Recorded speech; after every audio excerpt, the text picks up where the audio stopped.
Yep. Good evening, everyone. I would like to go ahead and call this meeting to order. Thank you to those attending in person tonight, especially our musicians, and those staying engaged by watching our recording at a later time. The public is reminded that if they wish to speak during community comment, they will need to fill out a speaker form located in the lobby on the table and turn it in to our board secretary, Kim Coven, seated to my left. Comments will take place during the designated community comment portion of our agenda. Before we move into our agenda, I want to take a moment and introduce those at the table with me. To my right, we have Superintendent Matt Degner, Directors Pilcher Hyatt, Eastham, Vice President Williams. To my left, we have Directors Abraham, Clausen, Finch, and as I mentioned, Board Secretary Kim Coven. And with those introductions, we'll dive into our first agenda item, which is a collaboration between Hear My Voice and the Free Strings. Matt, Superintendent Degner, I'm not sure who is going to do the official introduction. Yeah, Kristen Peterson's going to introduce the team for us here. Good evening. I would like to introduce Miss Annie Savage, who is a music teacher at Liberty High School, and she is going to take care of introductions of her team tonight. Good evening, friends. Thank you so much for having us here this evening. We are here to ask the tough question as we move through the times that we live in. The distance between the music classroom and the music industry has really never been wider. As an educator, I often ask myself, can the changing needs of our kids in school be met in the large ensembles, or do we have to create new curriculums?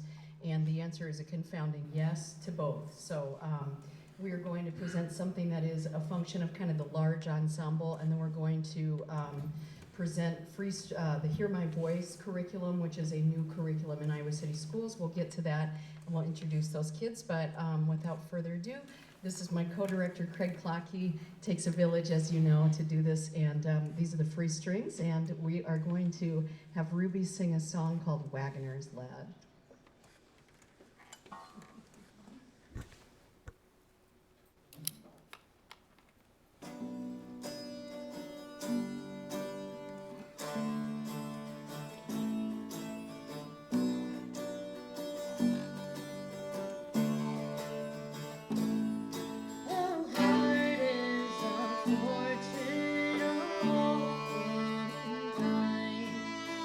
Always control.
Thank you, Ms. Ruby. Now we are going to bring up members of Hear My Voice.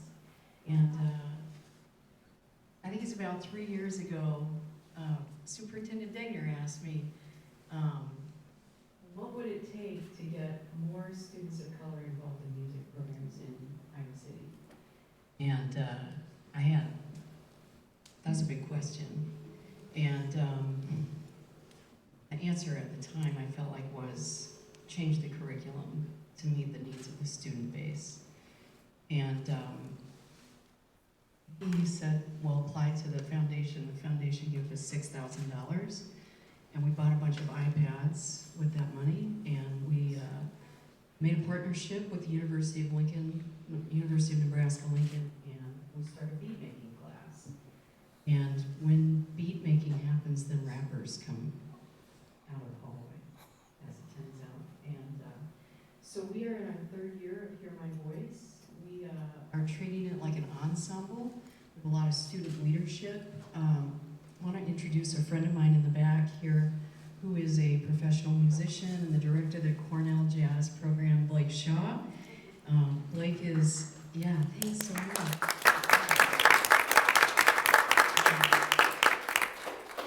Blake is a community leader, puts a lot of shows, and we're very slowly narrowing the gap between the music industry and the music classroom and Hear My Voice.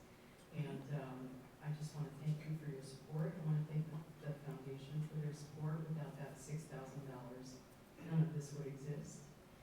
These kids would be waiting in a practice room and not performing at Summer of the Arts, the Ingrid Theater, the James, the Riverside Theater. None of that would be happening right now. So I want to thank you guys for investing in secondary music. And I hope you enjoy this song. That's going to be sung by Aisha Lois. And we've got rappers Ronnie and Veron over here. And I hope you enjoy it.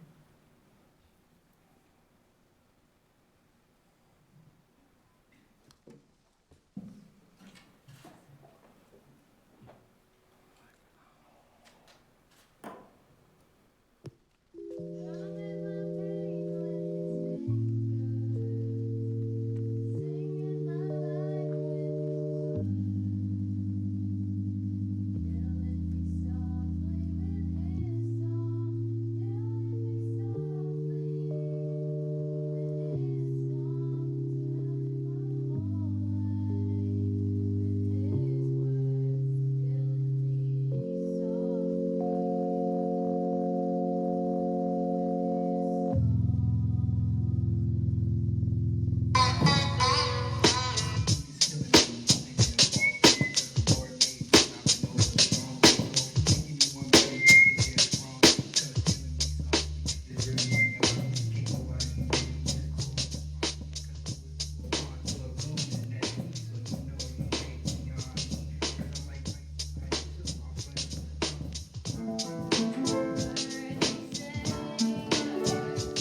thank you so much, and we look forward to many years of building these talents and student leadership and lots of pep assemblies, and we're portable and easy to maneuver, so if you need any music, just give us a call, as long as we can plug in. We will be there. Hear my voice. I think your voice was heard tonight. Guys, thank you so much. Yes. I will say thank you.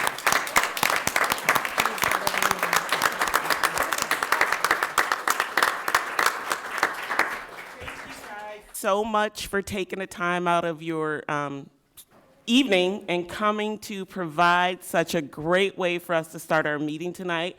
I know I truly appreciate it. I'm sure the rest of the directors did as well, because I saw a lot of us up here vibing to it. So, yeah. Thanks for having us. Oh, absolutely. Thank you so much. What we're going to do is allow them a few minutes to grab their equipment before we move on to community comment. But again, let's give them one more round of applause. Thank you.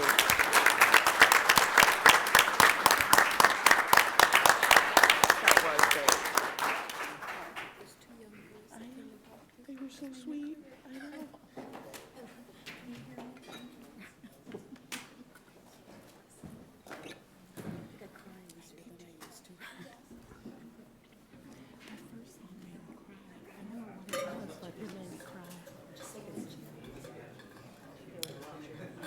The microphone has to be wrapped. Yeah, the raps. The raps, Yeah, right? Those yeah, were home yeah, written. those was home written. They were good. Yeah. I'm And trying to funny. I know. You gotta raise the mic, I'm sorry. I don't know what I'm doing, but I gotta raise the mic. Oh, I love it. When I come out to Liberty, I'll have to stop by. It was so good. Is that right? Okay. Yeah, it was great. Thank you.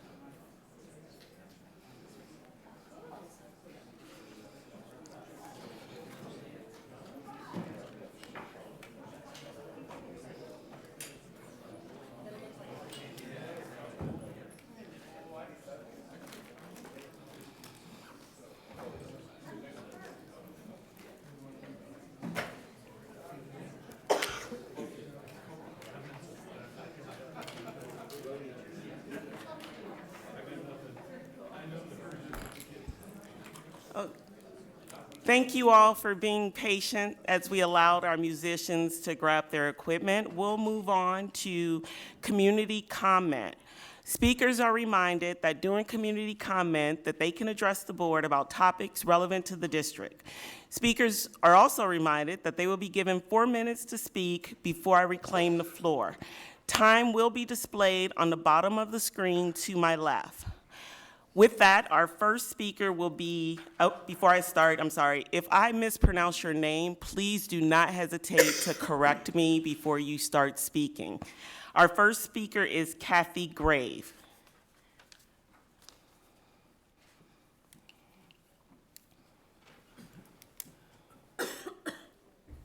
You were close. My name is pronounced actually with 2 long A's, Grayway. It looks like Gra. You wouldn't in a million years say Grayway. So when you call for pizzas, you just say Gra, because it's easier. I want to speak tonight about something that I've watched over the years. I taught for 7 years. Now, it was a long time ago, but I've had a little bit of experience in the classroom. But I keep finding more and more layers of this instead of, outside of the classroom. I was a single mom raising 2 kids, working in the evening, and I was completely overwhelmed. I mean, if I couldn't count on the school board to take care of matters, I was doing everything just to keep my head above water.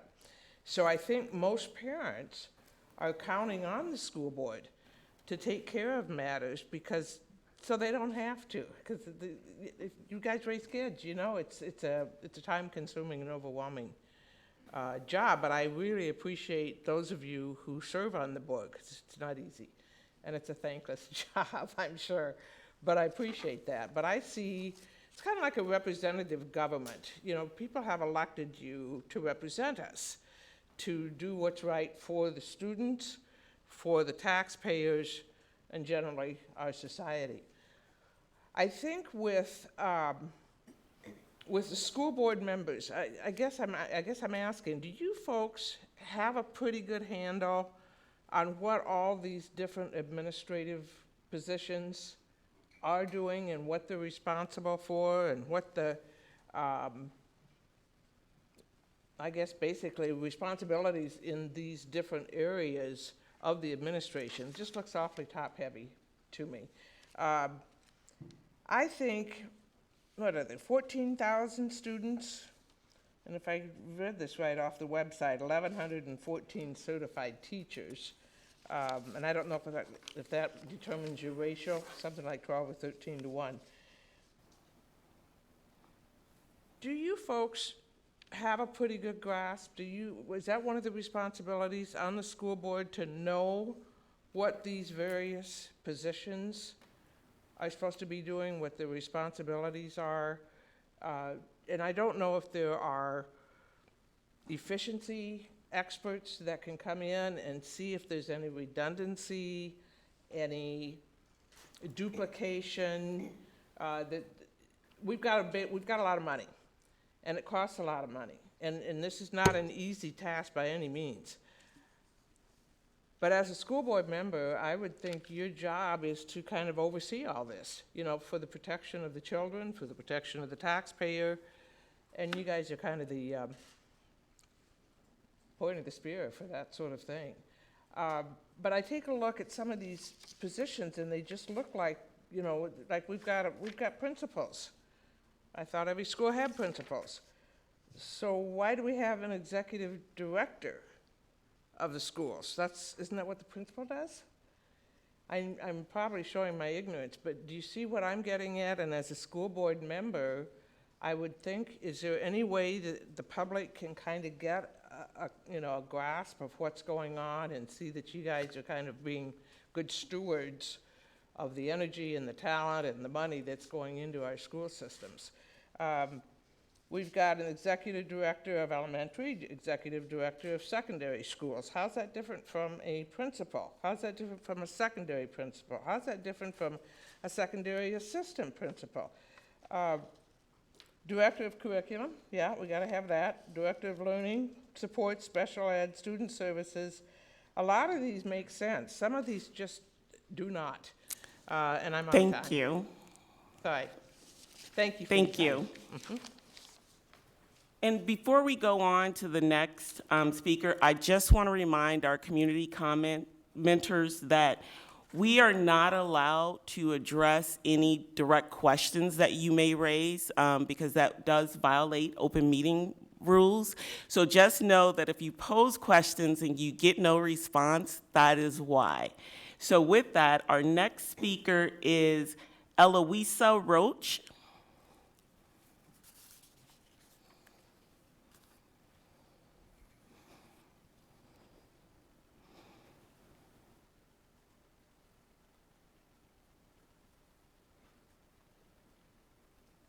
Hello. So my name is Eloisa Roach, but some of you may also know me as Raina. I go by both names, but I'm a student at City High School. I'm a junior right now. I have served on the equity committee for the district for a number of years, and I'm a member of the Shawnee tribe.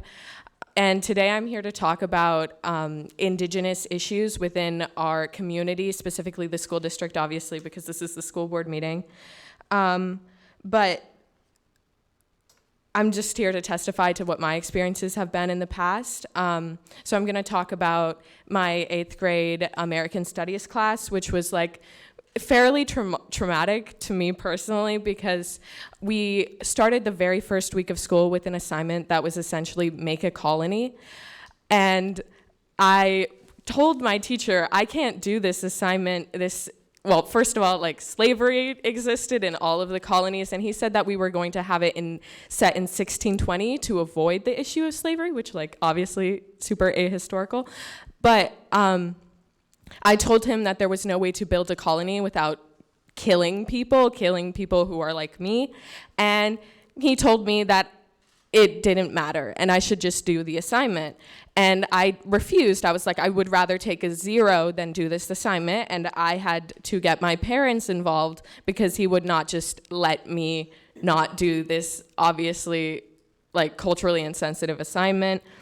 In that class, because of that assignment, I had classmates talk to me and tell me that their way of solving the Indian problem was to kill all the indigenous people in the area. And my teacher did nothing. Like, he could hear these people say these things. He did nothing. Later in the class, we were watching this video that included like indigenous singing, like plain style singing. People were mocking it constantly. I eventually turned around in my seat. I was like, shut up, because it was really annoying to me. It was horrible. And my teacher told me to be quiet.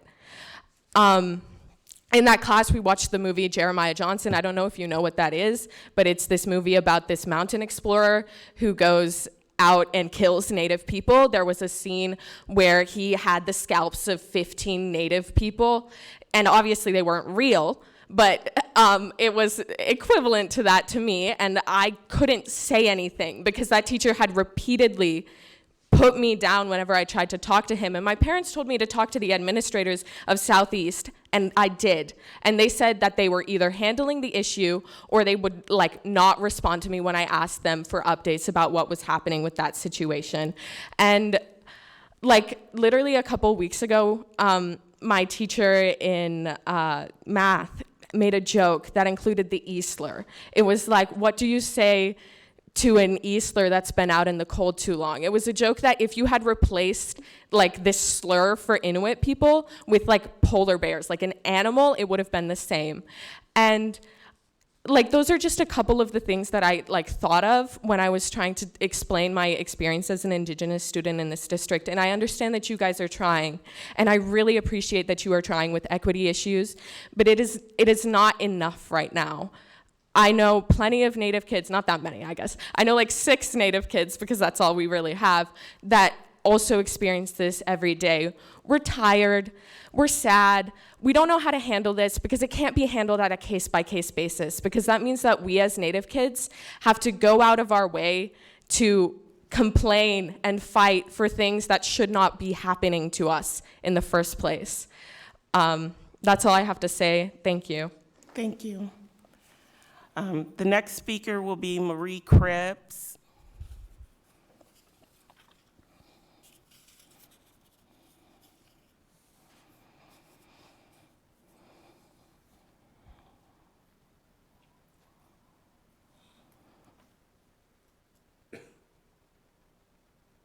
Hi, I'm Marie. I didn't know what I was going to say today, so I kind of decided to just go with what I'm good at, kind of keeping it raw and maybe crying. So I brought tissues, so it's okay. So I haven't had a lot of bad experiences with the school, but I've been working hard with the ladies and everyone who's willing to work on this. So I thought I'd share what this has brought up for me. My ancestors are Apache, from what I understand. But are they? Because I don't know any of my people. I don't know any of our ways. As a matter of fact, I was raised as a Spaniard, which I found out it happens that you may try to fit in with other groups when your life is on the line. So am I Spaniard? Am I Apache? I'm looking at pictures of my family, and I look in their faces and I wonder, who am I? And this is unfortunately a common occurrence. There's a lot of people who don't know who they are. And that goes into, erasure. There aren't a lot of voices for the Indigenous community because of erasure. So I speak, but am I qualified to speak for the Indigenous community? Am I Indigenous? Am I Apache? So the voices that we have, sometimes maybe they don't speak because it's hard for me to speak on behalf of the Indigenous community. I feel like, am I even Indigenous? So it takes a lot to speak up. It's really difficult. It's really difficult for me because I just don't know. So I just never know. Am I a pretendian? But I'll continue to speak to the best of my abilities, and I really look forward to working with the school district. And I've had a lot of good, supportive interactions with people so far. And that's all I have. Thank you. Next, we have Lauren Merritt.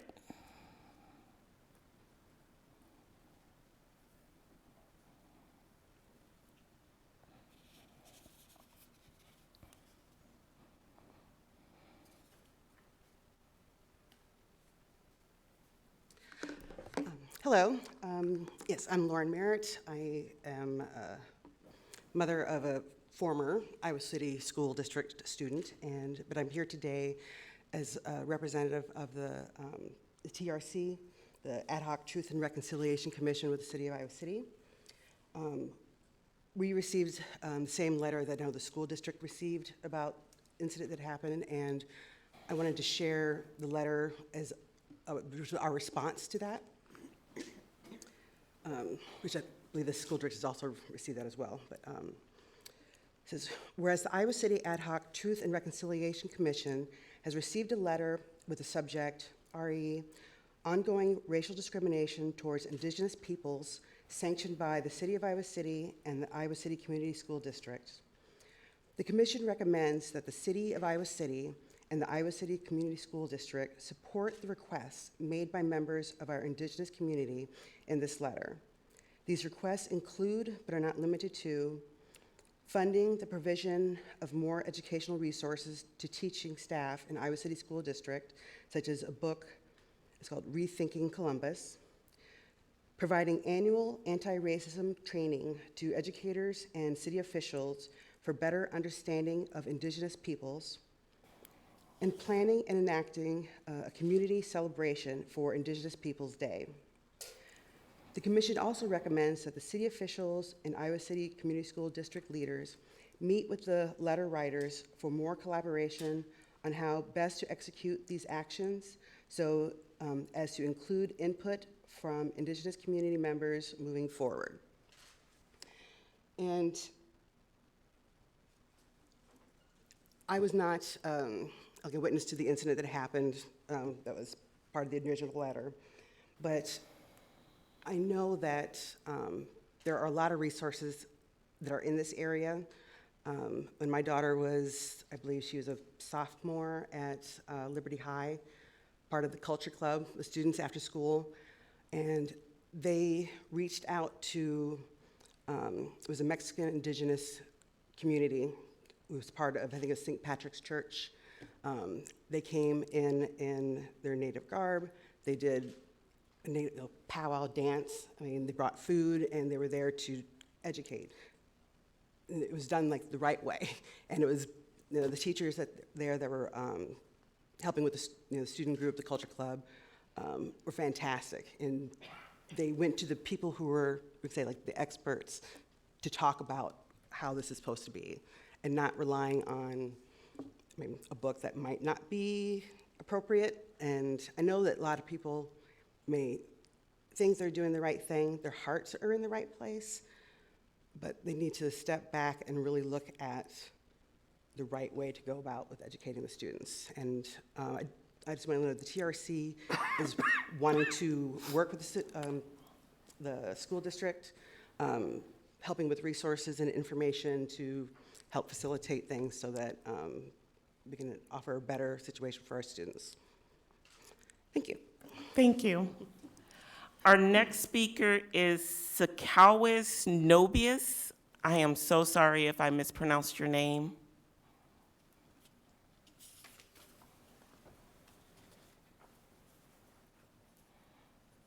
That wasn't bad. Sakawis Nobis. Thank you. Thank you for having me here today. Ahai Kitata Mahin. I'm Plains Cree Salto of the George Gordon First Nation and the Executive Director of Great Plains Action Society.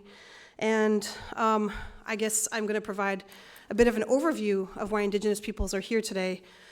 It didn't start because of the incident at Shimmick. It actually started, ever since this school board or, ICCSD has been around, right? We're talking about institutionalized racism, erasure, stereotyping, and whitewashing of Indigenous peoples and their history. And I'd already been talking to Eloisa actually about the things that she has encountered. And then, well, lo and behold, coincidentally, an incident happened right in front of me with my own daughter in grade 2 at Shimmick Elementary, which was really disturbing and very upsetting.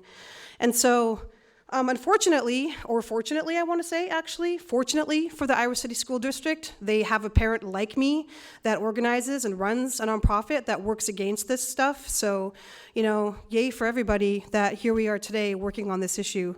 I'm not here to demonize the school district or Shimmick or the teachers because I know that these things are happening out of ignorance. And honestly, it's time that we put resources and effort into stopping it because the discrimination and racism of Indigenous peoples is not just harmful to the children themselves that are being discriminated against, it's harmful to every single child because the act of colonization and genocide just did not make, Indigenous peoples sick and have us suffer. The colonizers themselves are suffering. They themselves suffer from a disease of, violence and racism, which is, just leading to more, white supremacist sentiment, as you can see, as you all know, of what's happening right now in, the rest of the country. So, we ask that all teachers receive this book called Rethinking Columbus. It's called The Next 500 Years, Resources for Teaching About the Impact of the Arrival of Columbus in the Americas. If the ICCSD can't afford it, I'm on the TRC, and I'm going to push to get it, through those funds to the ICCSD. We want anti-racism training that is specific to Indigenous peoples. We are the First Nations of this land. This is stolen land, and we deserve that much. We deserve not to be erased, not to be whitewashed, not to be stereotyped, or not to be played Indian by children, which is, I can't even go there. So we would also like to see Iowa City invest in the ICCSD, if they can, in an Indigenous Peoples Day celebration. And we'd like to see that there is policy that is made where teachers that are going to carry out any kind of culturally sensitive programming have to speak to the diversity committee first. I actually consulted with the diversity committee like a year ago. They knew who I was, and I told them what they needed to do a year ago. So if this teacher at the school had been made to, consult with this committee, I might have been able to consult with this teacher and tell them what they can and cannot do, what's appropriate. So there needs to be some kind of procedure in place that prohibits these accidents from occurring in the future because they are dangerous and they are perpetuating colonial violence. Though you may not think it is, they absolutely are. So thank you for listening to me. Ahai Kitata Mahin. Thank you. Our next speaker is Colleen Tyson.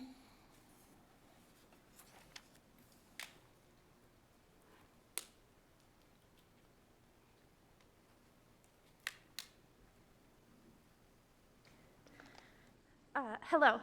My name is Colleen Tyson, and I've come to speak as a parent from the online synchronous program for the junior high, and also as a professor who teaches in both synchronous and asynchronous formats online for the University of Iowa and San Jose State University. I urge you to maintain the online program as synchronous. For my family, it's been a godsend, and so I'm just so thankful for the program. I wanted to say a few words as to why. My child's journey has been a very fraught one with the school system. as a twice exceptional child, gifted with disabilities, with learning disabilities, it's very hard to find a fit. You're often too smart for support with too many needs for it to work. And so we've tried the private education system in Iowa City and the public education system. And twice exceptional children are most likely to drop out of high school, which is a future with school refusal on the future that we saw as possible.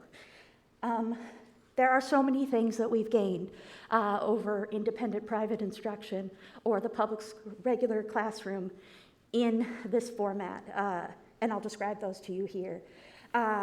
Access to other children. Homeschooling is so lonely. It has been incredible to see her connect in this space with other children and to form relationships with her teachers. To have access to highly trained teachers and even to aides and breakout rooms and just really be part of a community in this space. It has been meant a chance for her, highly trained teachers, to have a chance to observe her in the learning environment, which is lost in that asynchronous work. To see the process unfold is a chance to observe where things need correction and where intercession is needed. As a family that did pull out into independent private instruction, there's a real challenge in moving the parent-child relationship into a teacher-child relationship. And I have so appreciated for our family being able to put her back into a network and a community in this space. But meanwhile, from her own bedroom, so many of the things that we were adjusting for in trying to make school work, being in her own comfortable environment while connecting in those relationships, has been incredible for supporting her needs and watching her grow. With 2 personal notes left with my remaining time, as an instructor in both synchronous and asynchronous education, one of the things I hear from my synchronous students that drew them to the synchronous program is the chance to form those relationships. My asynchronous students are adults. You know, they are goal-driven and they know what they're there for. And they do report that those relationships are some of the things that are challenging to build when you're moving to text-based communication formats. And so the relationships to me are key, especially at the junior high level. And finally, truly in this program, it's the first time that I have really seen the spark that there's a path for her all the way through graduation. And I'm just very grateful for the program. And I hope that there's a chance to see it grow just a little. I know it takes time for a program like this to develop. That's been true for our higher education programs as well. There's bumps, there's things to assess, there's things to adapt. But what I've seen is a high quality education that's been really suitable for her needs. Thank you. Thank you. And our last speaker for tonight is Nicholas Tyson.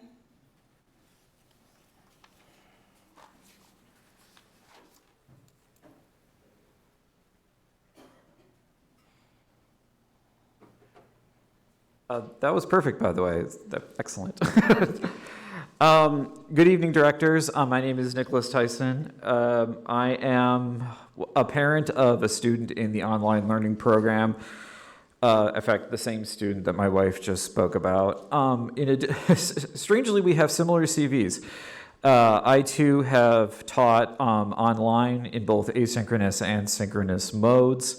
I've taught in person. Unlike my wife, I have also taught our daughter. I was the primary homeschool instructor for her when she was pulled out for 2 years. So I've had a lot of experiences also dealing with students with disabilities. When I was teaching for Syracuse, not to brag too much, but I actually won an award for the Office of Disability Services in helping students specifically in navigating online learning with regards to their particular educational needs. So I want to, so I don't get too emotional about this, I actually want to approach this from a somewhat more technical standpoint, which is that I know there are a lot of options on the table in terms of what to do with the online learning program. But the thing is that first and foremost, the synchronous option actually is the most cost effective. Because the thing that you may not all know about asynchronous programs is that they actually have massive upfront capital costs if you do them correctly. I hope that this doesn't just become an excuse to switch to an asynchronous program to do basically a slipshod job. Because if you do that, then you're essentially ruining the educational experience. And the students in questions are pretty much just end up homeschooling themselves, really, is what ends up happening. Or their parents kind of become de facto homeschool parents as a result. So the thing is, there are two key aspects of a synchronous program that you really need to focus on. One, as my wife pointed out, is the socialization aspect. The second, and I think which is probably not obvious, is the way in which a synchronous online program actually already accounts for a lot of the disability accommodations that have to be essentially forced into in-person classes. For one, a fairly common accommodation for students, especially for younger students in K through 8 situations, is the ability to sort of remove themselves from the classroom so that way, if they're having a hard time emotionally, or if they're having anxiety issues, then they can actually learn to leave, come back, and so forth. That's actually much easier to do in an online setting. You can still participate in the classroom, but you can mute yourself and you can have your feelings and then you can come back. The system itself is actually already well designed for that. The problem that you then run into with a synchronous program is that it might seem like it's even more ideal for that purpose, but the thing is the student then becomes even more emotionally disconnected from what they're doing. The anxiety increases, it doesn't decrease. The sense of loneliness, the feeling of detachment, the feeling of the lack of self-worth, that gets worse, that gets a lot worse. And so you need that balance that the synchronous program provides, especially for students with special needs, because they can feel connected, they can feel like they're not being essentially shoved out. And since I have a little bit of time left, and this is sort of a thorny issue, I hasten to remind the directors that this school district has a really bad track record when it comes to dealing with students with special needs. This district has been sanctioned twice since I lived here for its failure to appropriately accommodate special education. That should not happen, and I have no more time left, so thank you. Thank you, and thank you to all of our community commenters who took time out tonight to share their stories and their thoughts with us. I do appreciate it. Thank you. Next on the agenda is the approval for tonight's agenda. I'm sorry, the date on the agenda threw me for a second. But it is the approval for tonight's agenda. Is there a motion? I move to approve the agenda for tonight's meeting. Second. Kim, we're ready to vote. Online voting is open. Kim, I'm going to be an aye vote on that. Thank you, Director Clausen.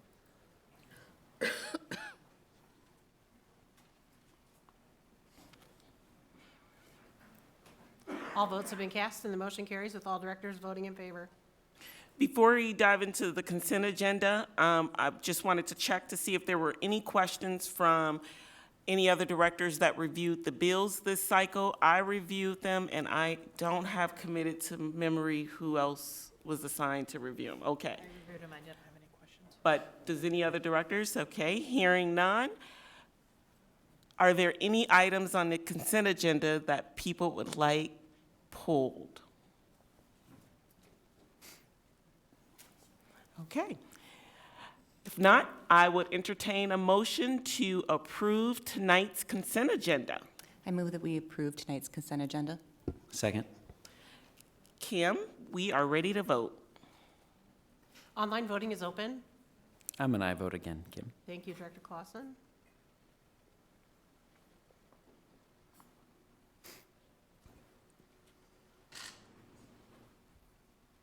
All votes have been cast and the motion carries with all directors voting in favor. Thank you. And that takes us to our public hearing for Horn Elementary School Edition. I will turn it over to Vice President Williams. Now is the time and place for the public hearing on the proposed plans and specifications for the Horn Elementary School addition project.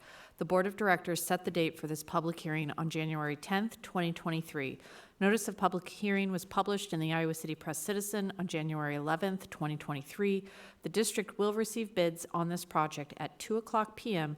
February 24th, 2023, at the Facilities Management Conference Center, 1137 South Riverside Drive, Iowa City, Iowa. Notice to contractors was published as required by law in multiple statewide plan rooms and on the Iowa City Community School District website on January 11th, 2023. Are there any questions from the board? Seeing none, are there any questions from the public? Okay, seeing none, that concludes that public hearing, and I will close it. Next up is our policy review, and the first item is policy primers. I will look to Director Finch, who chairs Policy and Governance, to see if there's any comments on that. Thank you, President Malone. It's nice that all of the members come to the Policy and Governance meeting. I love that. I don't really have too much to do to explain everything, but basically the policy primers involved adjusting to new Iowa code based on HF 802 in terms of curriculum, professional development, instructional materials, and library materials. There was also some items on child abuse reporting, no remote learning, and the right to use leases. We decided as a board to not adopt the request to prohibit checking out library materials. Okay, I don't know if there's any additional comments from other directors or administration.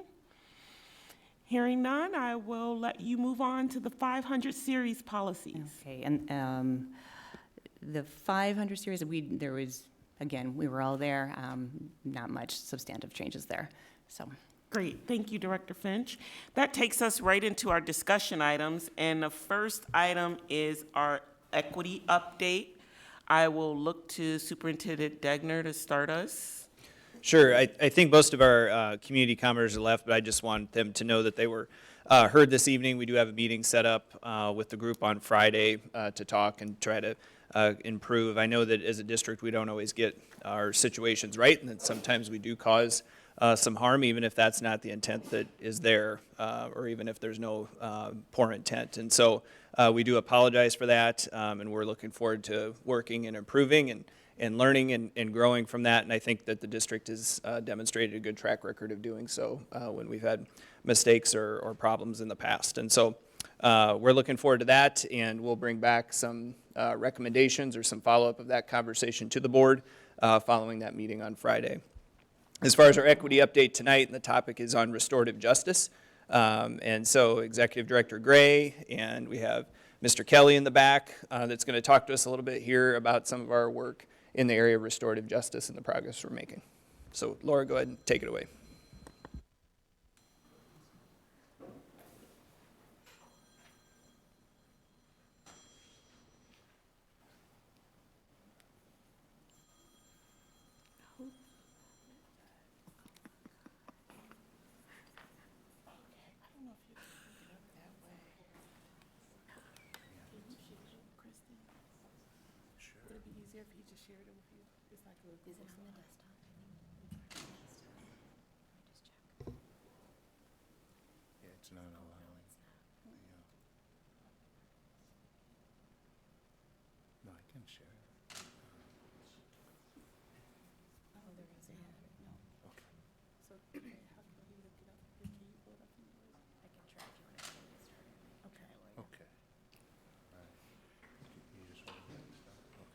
Well, thank you for having me back. We'll be, okay, I don't have a timer, right? It's 10, okay, all right. All right. No. So we have a slide presentation for you to share with you some of the updates that have been going on in the community. I first would just like to say, once again, thank you for your commitment to restorative practices. The journey of restorative practices, I would say, it's been going on in Iowa City for quite some time. When we started the restorative rollout for the 10 schools last year, at that time, there had been many instructors, many teachers, many paras doing restorative practices in silos. So the task that was before us as the team was to take what people have been doing in silos and somewhat put it together in some type of formulative way, so then that way we can make for certain that when we are doing those restorative practices, we're actually doing those circles and we're doing those things how they were intended to be. We have to acknowledge that the restorative practice and what we're doing is a gift from First Nations people. So when we are working with folks and we're explaining how this practice is working, we definitely always give acknowledgement to the fact that it's a gift, and we are utilizing this gift the way that the First Nations people intended to address harm, not appropriating the gift, just utilizing it. And when my slides come up, we're gonna jump right to introducing some folks on the team. So Kristen is on here. Oh. Okay, then that's fine. I can tell you who's on the team. On the team, we have the restorative justice team that actually goes out, that's doing some of the work in the community, that consists of Laura Gray, Sharita Martin, Priscilla Culp. Oh, it's right here in front of me. Yeah, and Fred Newell. These would be the people who would come out, and myself come out to help schools and to support schools on their journey for restorative practice. Also, last year and this year, we had some restorative, we call them RJ ambassadors, and those ambassadors were Brian Brinsmeyer, Chelsea Sims, Elizabeth Lilly, and John Boylan were some of those people who would help move this forward. And I will say too, that we have educators who aren't named here, who've been doing circles, academic circles with classrooms, and like, Propel Learning, and even small scale conflict type circles and check-in circles across our buildings. So we have teachers who, they don't always get the, like, we aren't able to call on them for help, but they're doing restorative practices.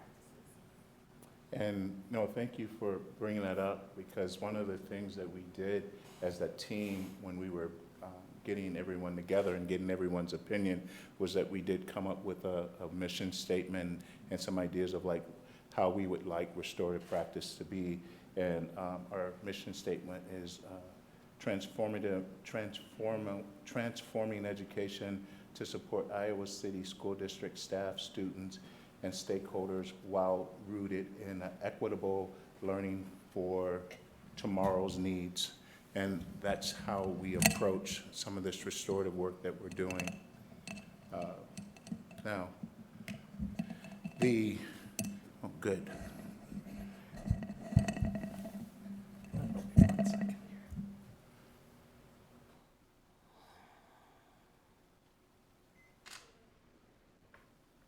All right, here we go. So this is the part where we were talking about the restorative work that was done last year. We actually chose 10 schools: Alexander, Hoover, Horn, Kirkwood, Lincoln, Shemmick, Weber, North Central, Tate, and Liberty. And these 10 schools, we actually, worked with the administrators of the building. We spent 2 days in circle with those administrators.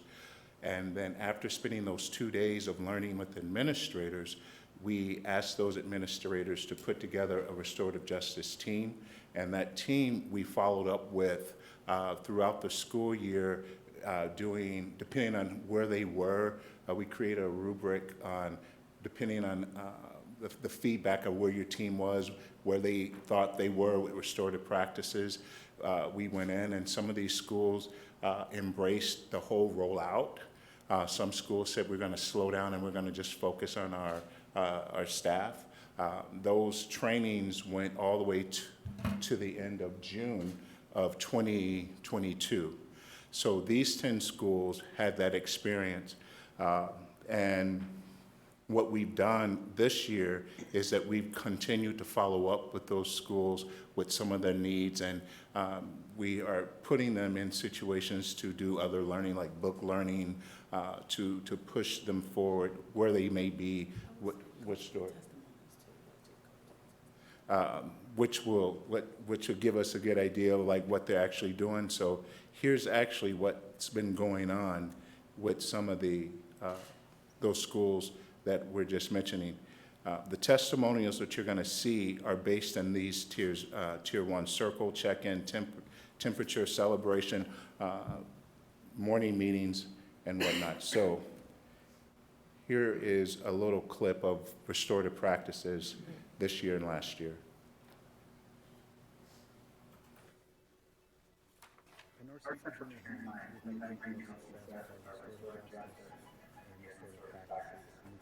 Try to structure our professional development in a circle format. That way we have equity of voice with our staff. And we are currently in the process of rolling this out with our students as well. Certainly to build a positive climate and culture, again, to build that equity of voice, and just to make students feel welcome and feel like they're being heard in their building. So this is Travis from Weber, capturing pictures of circles happening over there. At Cooper Elementary, restorative justice and circles are a part of the way that we do business. We really believe that if we begin with our adults, that they will move the work into their classrooms and impacting students on an individual basis. Our product at Cookwood is always educational equity, where both our scholars and we as educators are learning and growing at high levels. A big thanks to Brad and the restorative justice team at the district for helping us throughout these last years, and we are excited to continue our work with restorative justice. So as a classroom teacher, restorative practices has given me effective strategies and tools to connect with students and to elevate their voices. I've learned that students can be important collaborators in the classroom. Things run much smoother when students have a say in what we're doing. And then just having skills to help students navigate hurt feelings or conflict in the classroom, maybe before it gets bigger outside of the classroom. Or acknowledging what's happening and getting support through the restorative framework that we're working on as a district. Justice League is a club, or I guess a league, and we do circles and we talk about things that may affect other people or you and how we feel about it. I like that in Justice League you can be honest and you don't feel judged for everything you're around, and that it feels like one big family. I think it kind of helps me with my anxiety, and I feel like it kind of helps me because I can kind of spill out what's been happening. My favorite thing about Justice League is the people, because I feel like over time we've made a really good community in Justice League, and you know, whatever I say or do or feel in Justice League, I'm not going to be judged, but I'm going to be listened to. Justice League is fun since it's like a community. We can talk about things without the fear of judging. It makes me realize that I'm not the only person in the world. My problems that other people do too, and it just tells me that a lot of people are dealing with something going on, and we're a little more similar than we think we are.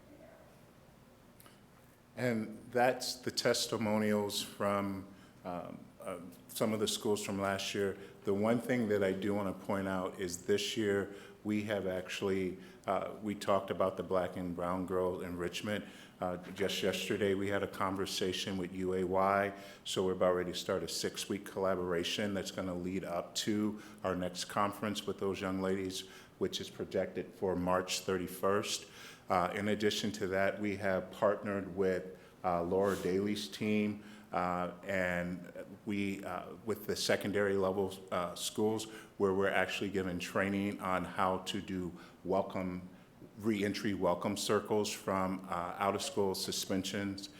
We also are working with the online program to create systems so when kids are transitioning from online back into building, that we're going to be a part of those reentry circles. What else? We have spent, just recently we did a 2-day offering for Garner Elementary, who asked to have their staff trained We've been spending some time with a fourth grade class in Van Allen. Van Allen is on the books to start the community building process with their staff before moving to the possibility of, at that time, Eric creating a team and then us doing for his team what we did for the teams last year. We also are looking to do more work with Hills. And I'm gonna interrupt you for a second. He's naming buildings that are not a part of the rollout. Yes. So in between, trying to support those buildings, Brad and some of the other team members are always at buildings supporting RJ in other ways. Oh, thank you. And I want to thank Laura for being here to do the support, and I definitely have to thank Emily Archer, who put this beautiful presentation together for us.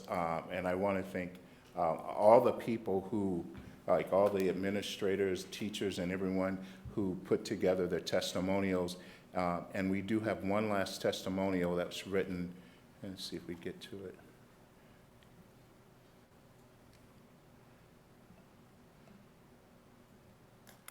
Here we go. This is our last testimonial. I don't have my glasses and I'm not good, and they're transitioning, and I just can't work one, so you can read it. Go right, help yourself read it. And we'll make sure that this is available to the board members, and I believe we'll probably put it up on our website sometime. We will. So you can see it. Apologies that it wasn't given to you in advance, but we kind of had a short turnaround time. We did. And I just want to also acknowledge that this testimonial from Ms. Cotman, I remember having conversations with Ms. Cotman before I worked with the district, when I was just a parent and I had children in her class. And her statement speaks true to the work that's happening in Lincoln today, the same work that happened for my sons back in the early, 2013 and 14. So I definitely appreciate this statement as well, too. All right.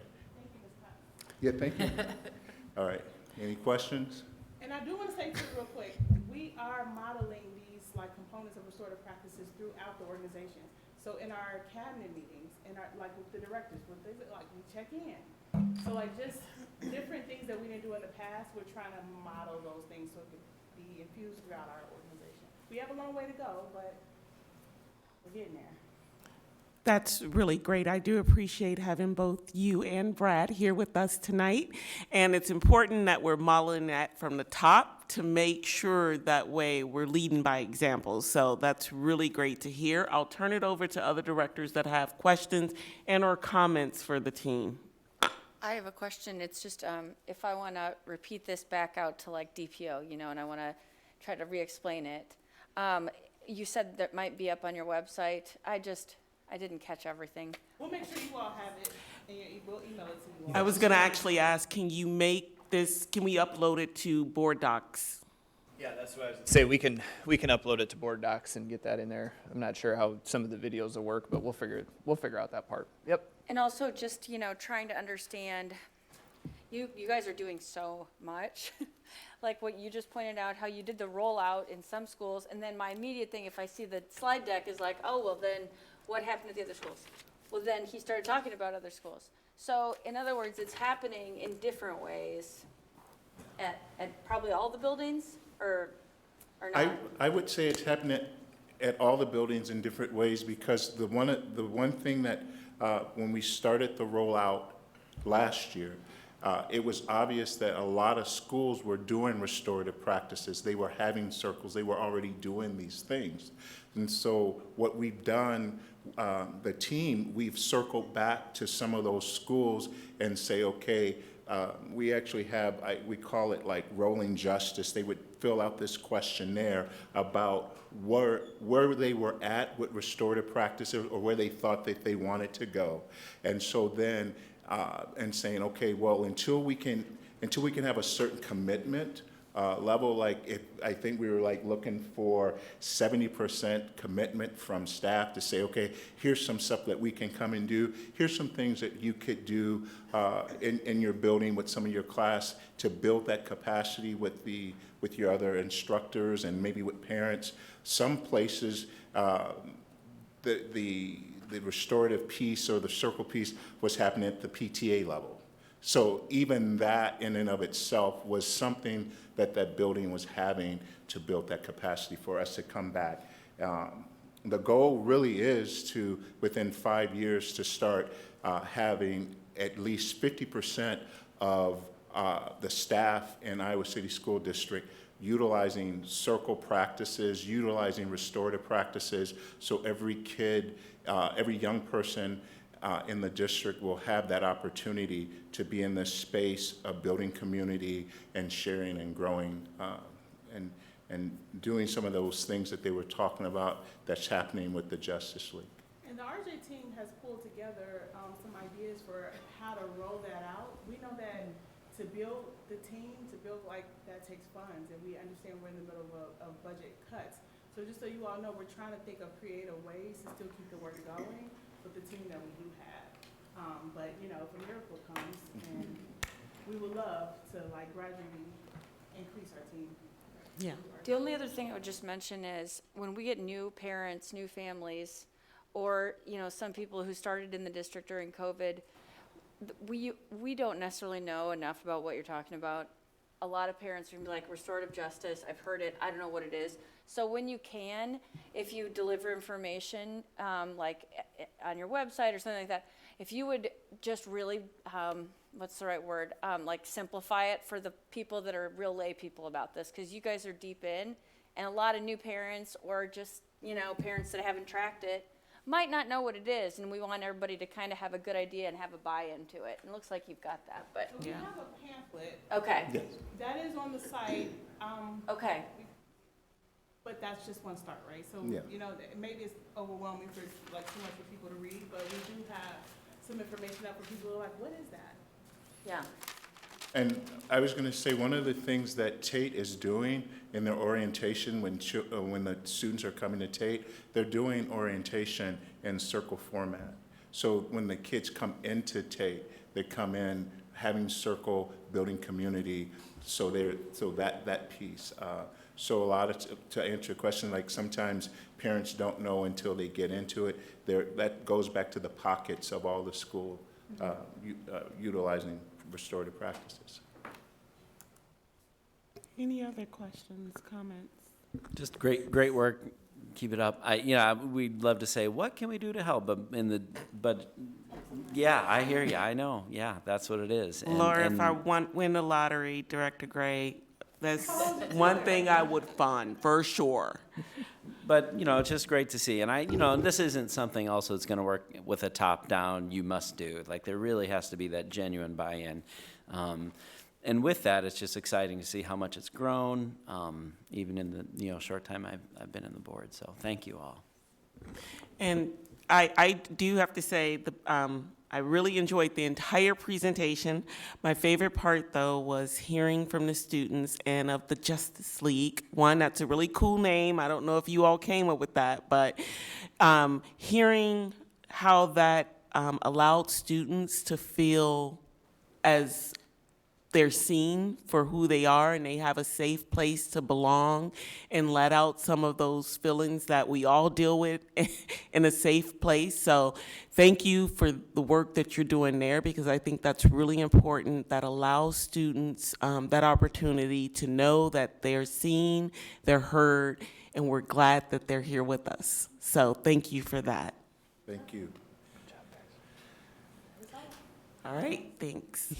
Next up, we have the safety training for students recommendation, and Superintendent Degner.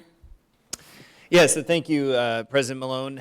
This is a follow-up to some conversation we've had a couple times throughout the year, and the team went back and tried to do a cross-section of some research, and we partner with Hanover to do that, where they pull research and tell us what some of the best practice in the field is. And so you're going to hear a little report out from that report, and then the takeaway is going to be some follow-up conversation at a work session, as you've been able to preview on the slides, just around which direction we want to continue to move this conversation, and some ideas for the future. So more tonight, a summation of the research, and then a future conversation to be had.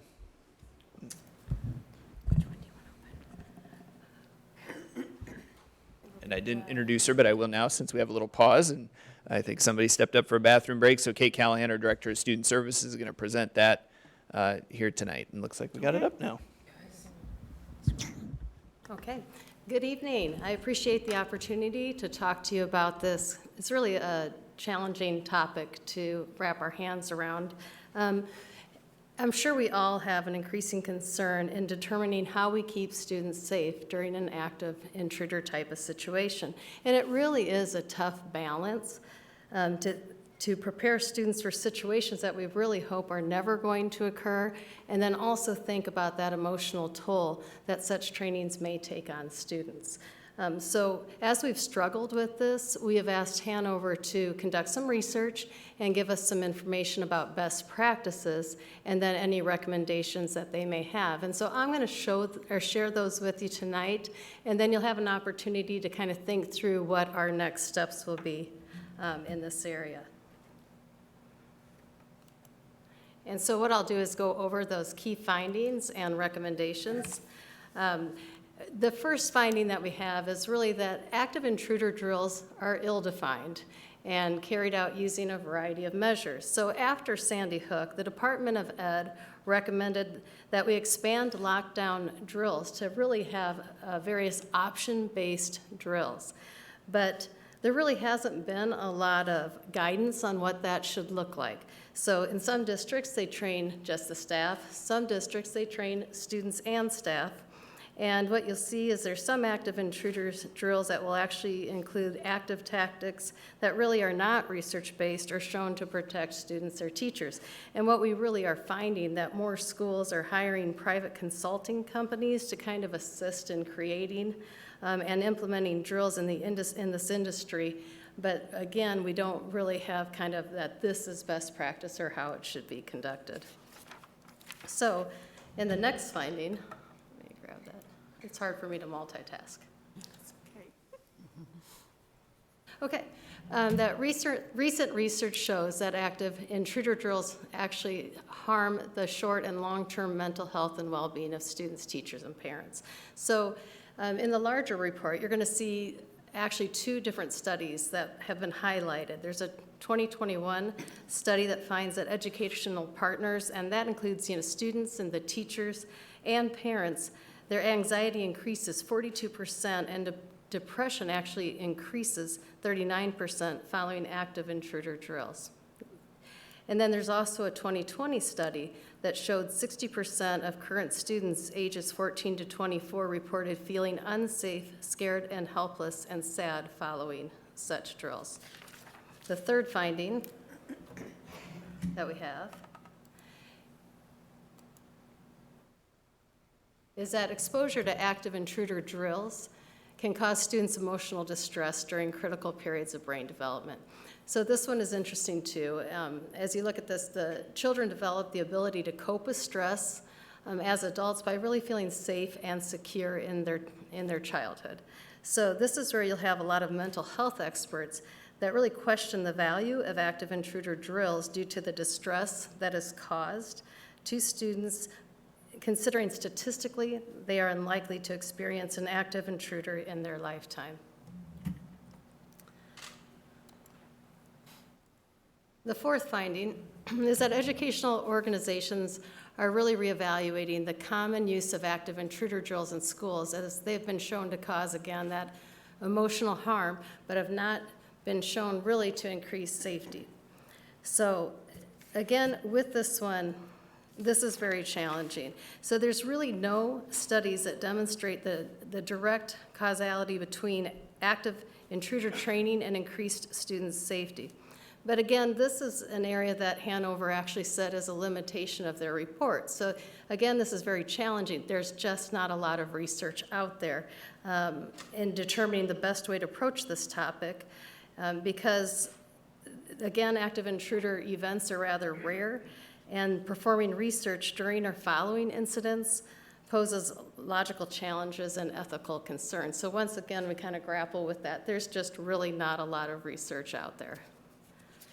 Then our fifth area for our findings. Active intruders are frequently current or former students of schools that they attacked, and they often have a record of violent incidents. So this really talks about the importance of fostering a nurturing school climate that prioritizes safety to help schools create systems for addressing and preventing violence. And when I think about this, I think it really speaks to the need of restorative practices, to care assessment, to repairing harm, helping kids really feel connected to school, and resolving conflicts and any type of discipline incidents with allowing kids to maintain their dignity. And then it also talks about the need to avoid zero-tolerance discipline policies, as they often punish students instead of helping them to heal. And the last key point from the research is that schools can complete lockdown drills regularly, as they are proven to help keep students safe while not traumatizing them.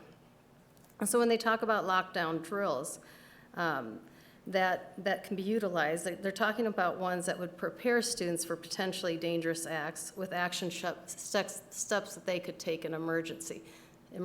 And these would be conducted kind of like either a tornado drill or a fire drill.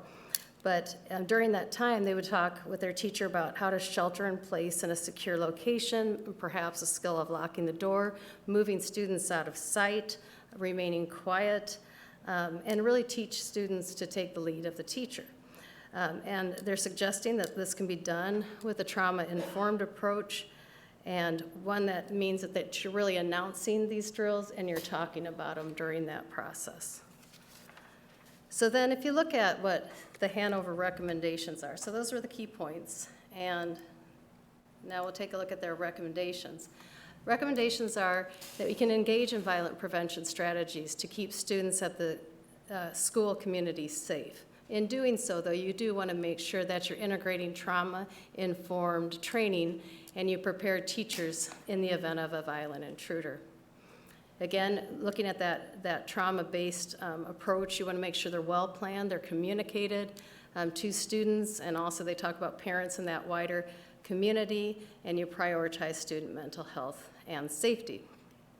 They also suggest that schools should form a safety team to oversee violence prevention and implementation. So with that is, that's kind of our research, and you do have access, I believe, now to that larger report. And we wanted to take some time to think about next steps and what your thoughts are on that as we look at moving forward.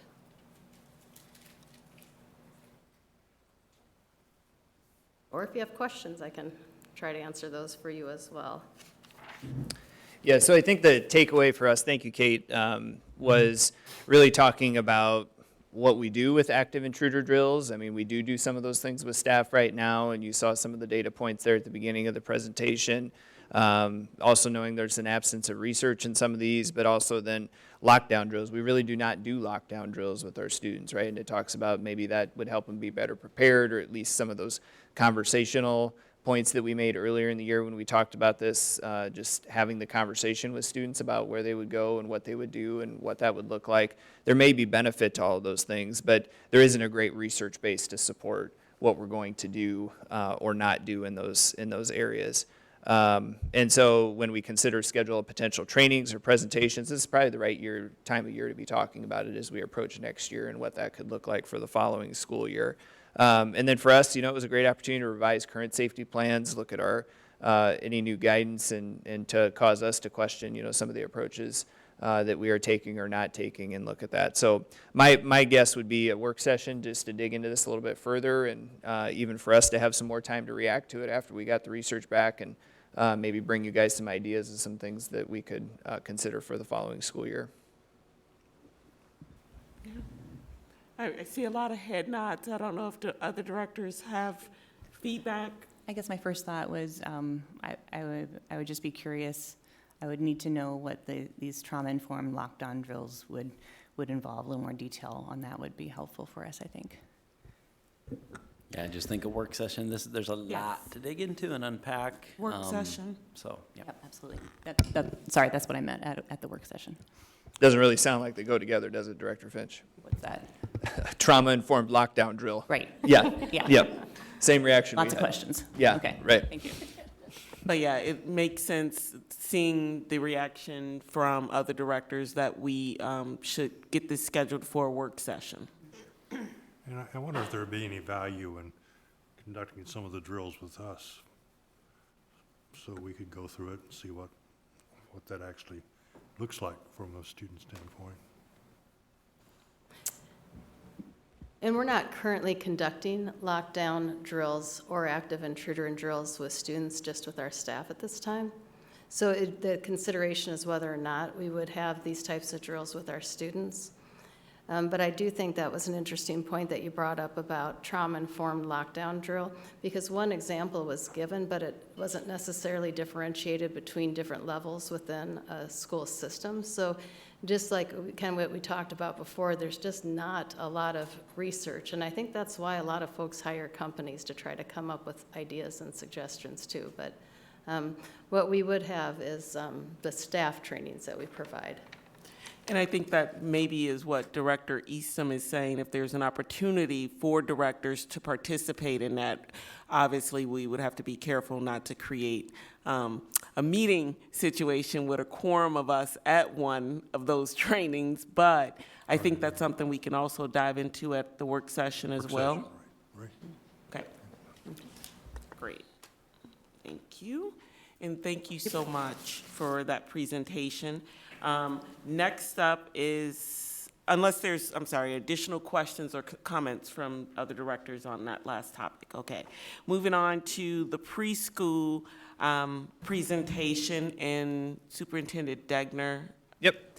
I'll open it up while Director Reedy and Assistant Director Scott come up to get the presentation loaded. But right when we came back from break, we had a meeting, the joint entities meeting with the different municipal governments, and we talked some about preschool and some about local option sales tax.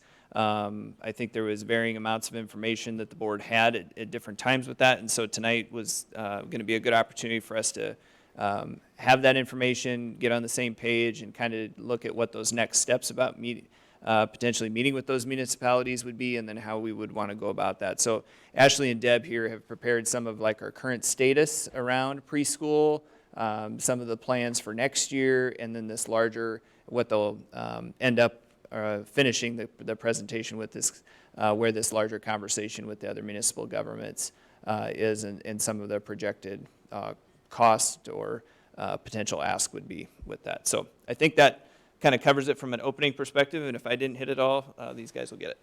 Thank you, Superintendent Degner. And I would just maybe emphasize that some of this information that we're putting in front of you was provided in the preschool enrollment update.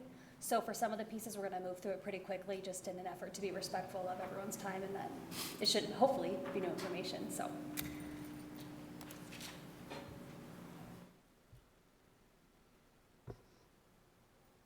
And this is the part where we have presented this before. So this is enrollment of our preschool. This is based on November 1st, and this was in front of you the last time we were here giving you an update.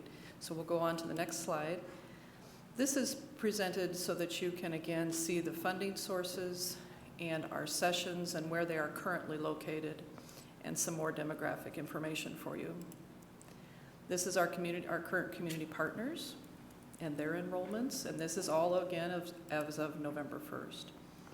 These are our RAP Care sites at this current time and their enrollments as of that date.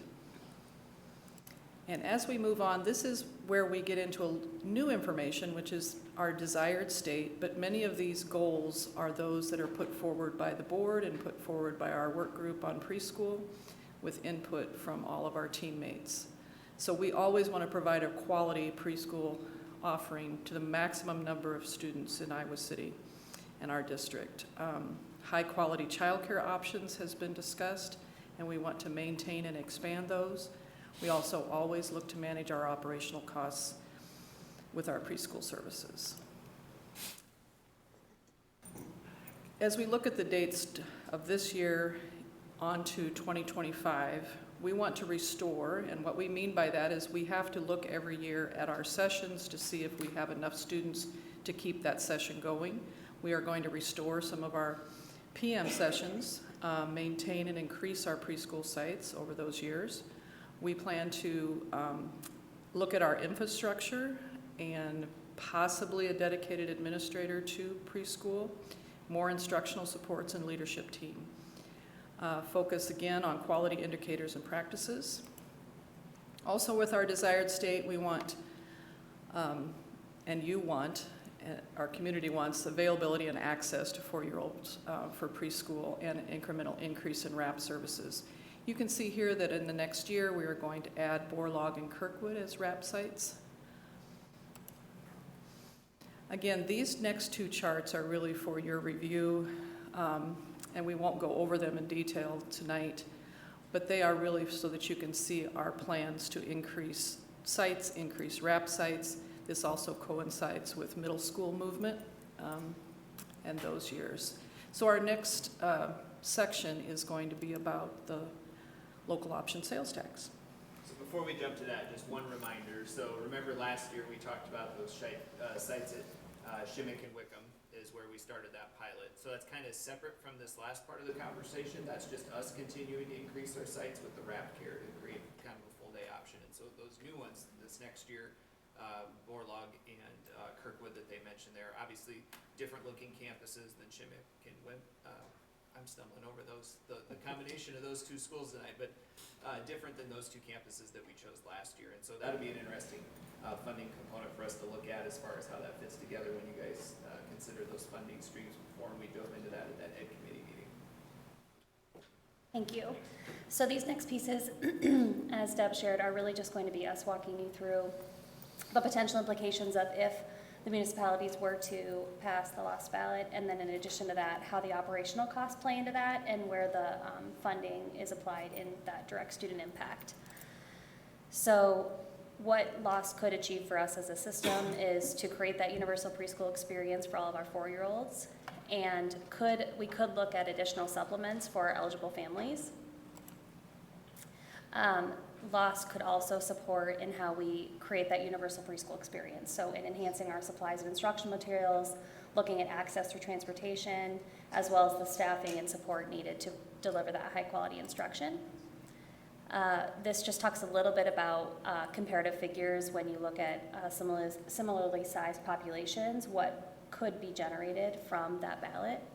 And then again, some comparative revenues that you can see here. So where we'd like to spend a little bit more time tonight, though, is really getting into how did we come up with the potential ask of that 1.6 when we think about what would this take to potentially achieve that desired state. So here you see the cost distributed 3 separate ways. It was important for us that you could see at a student rate, what is the cost to operationalize this? And this makes the assumption of 21 sites with both an AM and PM session, with an assumption of an enrollment of 26 students per site. And that's cumulative between 2 sessions. So again, you can see the operational cost at both the student level, per site, and district, and then the different funding streams. So special ed is a contributing factor because all of our preschools are fully inclusive. And then the SWVPP is the statewide preschool funding. And then general, or LOST, is really where if we were not to get additional funding, our budget would have to essentially supplement this amount of dollars to be able to operationalize this. So if we were to, if all municipalities were to pass this, then we would be able to eliminate any pull from the general fund. And then, again, this just reemphasizes that enrollment and that per pupil rate, which is the funding rate we get from the state.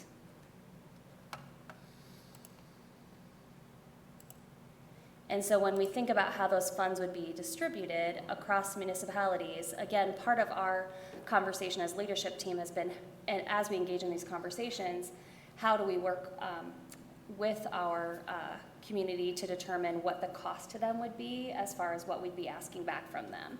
So we've really looked at kind of distributing that 2 different ways.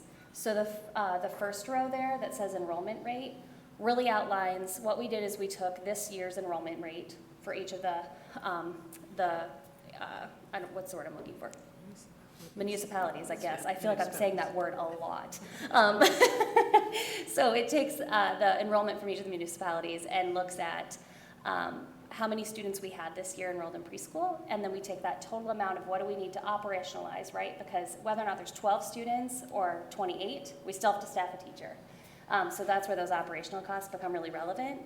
And then we took that total amount and looked at the total students, and based on that per pupil, that per student rate to operationalize, so not what we get funding from the state, because that doesn't cover us, but what does it cost us to have it? That's how that figure was developed. The second row was our team having a conversation around, if we're a planning governance, we want to be able to kind of have an idea of what do we budget for. So then what we did is we took our average enrollment from the municipalities over the last 6 years, because we had to get a little creative with the pandemic and some other pieces, and really looked at, okay, what would be our ask overall, regardless of this year North Liberty, if you have 72 students or 108, what would we need and what could we lock in for them for 3 years based on what we've seen their average enrollment be? And so that's that second row.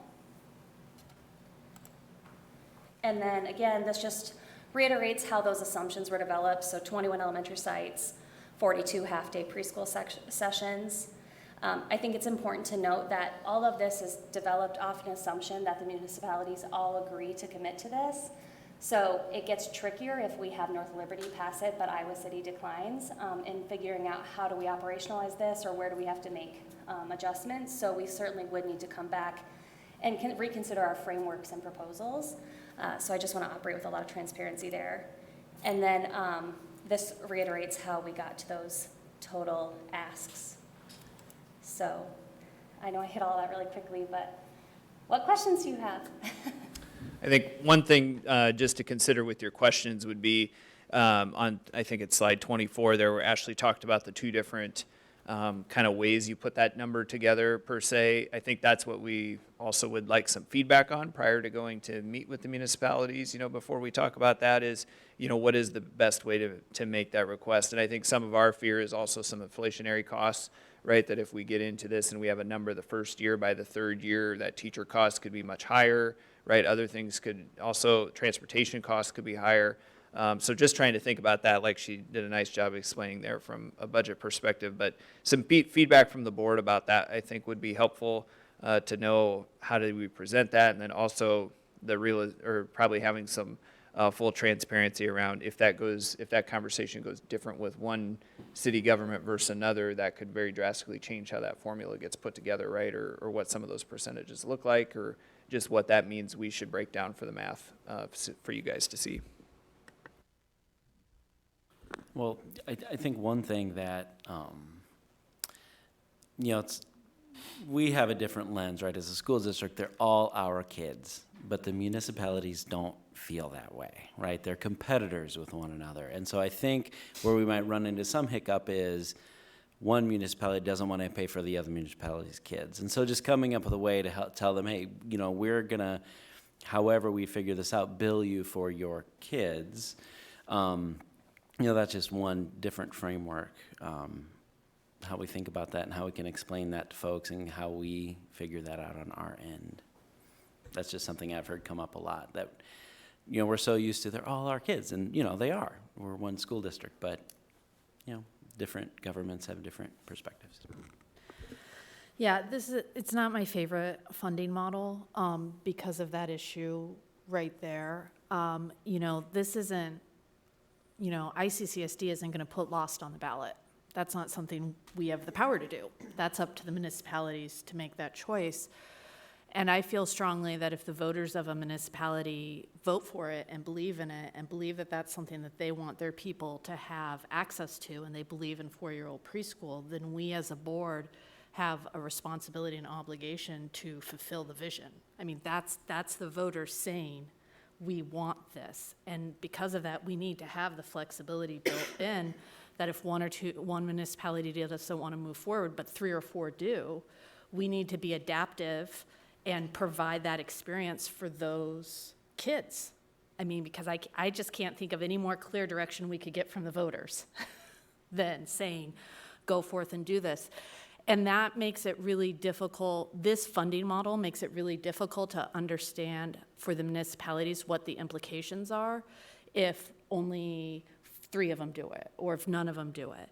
And also, I'd be looking at this and saying, well, but this year unincorporated Johnson County had 6 students, but they're at a 0%. So someone, one of us, of North Liberty, Coralville, Iowa City Hills, is going to pick up the tab for Johnson County, and that doesn't seem fair to us because it's strong. Anyway, that's why I like the idea of pulling the funding based on where the child lives.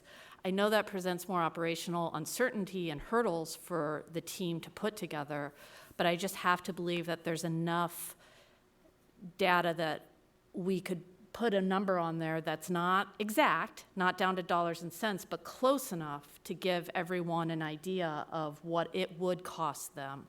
You know, this year, North Liberty, you had 79 students. For us to provide wrap and transportation and meals and snacks for 79 students, it would cost X amount of dollars and fund it, design the funding that way.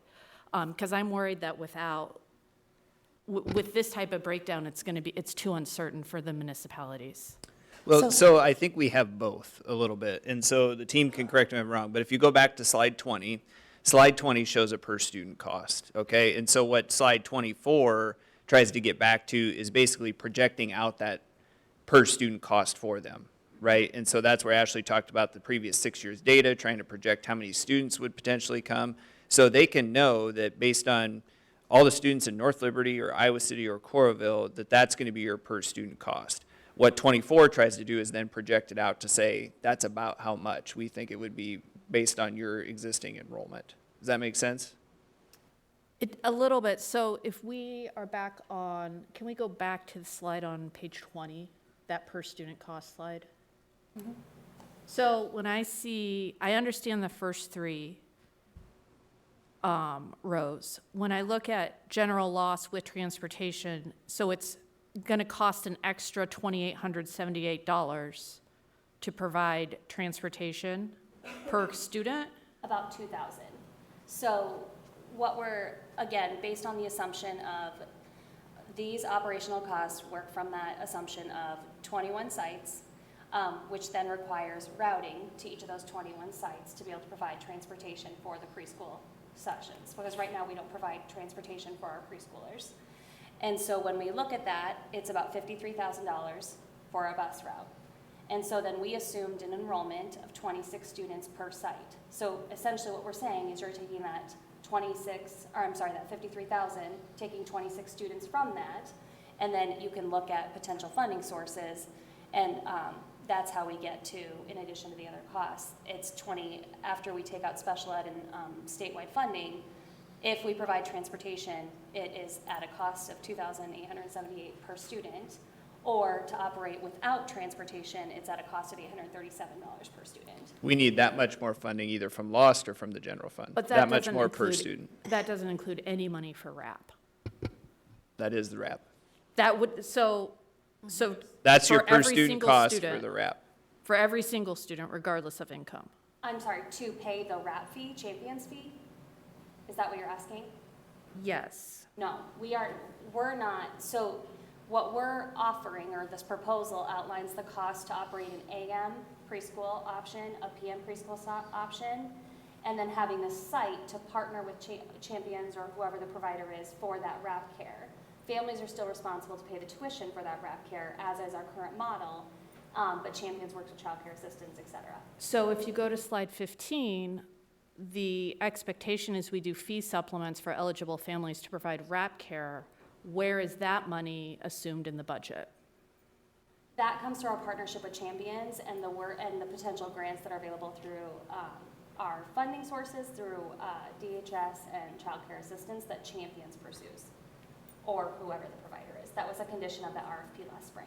So, which is just CCA, but some of our families don't qualify for childcare assistance, but they still need tuition assistance. And one of the things that I found compelling about the lost potential is that we could bridge that funding gap between our free and reduced student lunch families that don't qualify for CCA by using lost dollars to provide tuition supplements for the RAP, so that we truly are making a universal preschool experience for all of our low-income families, but I don't see that assumed in the budget at all. No, what you're proposing is like a sliding scale model of, is that what I'm hearing, for Well, consideration of tuition and supplemental services provided through the lost dollars? Is that what I'm understanding correctly?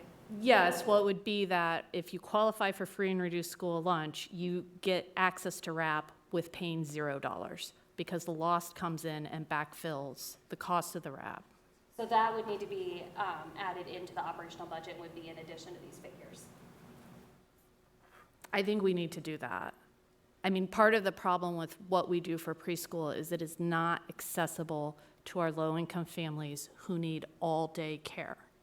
And so if we continue to not make an all-day option accessible to our marginalized kids, we're just not going to reach them. And the whole point of preschool is it helps those kids the most. It helps every single kid, but it helps those kids more than any other kid. Those are the kids we have to reach. Yeah, I think Lisa has an excellent point, so.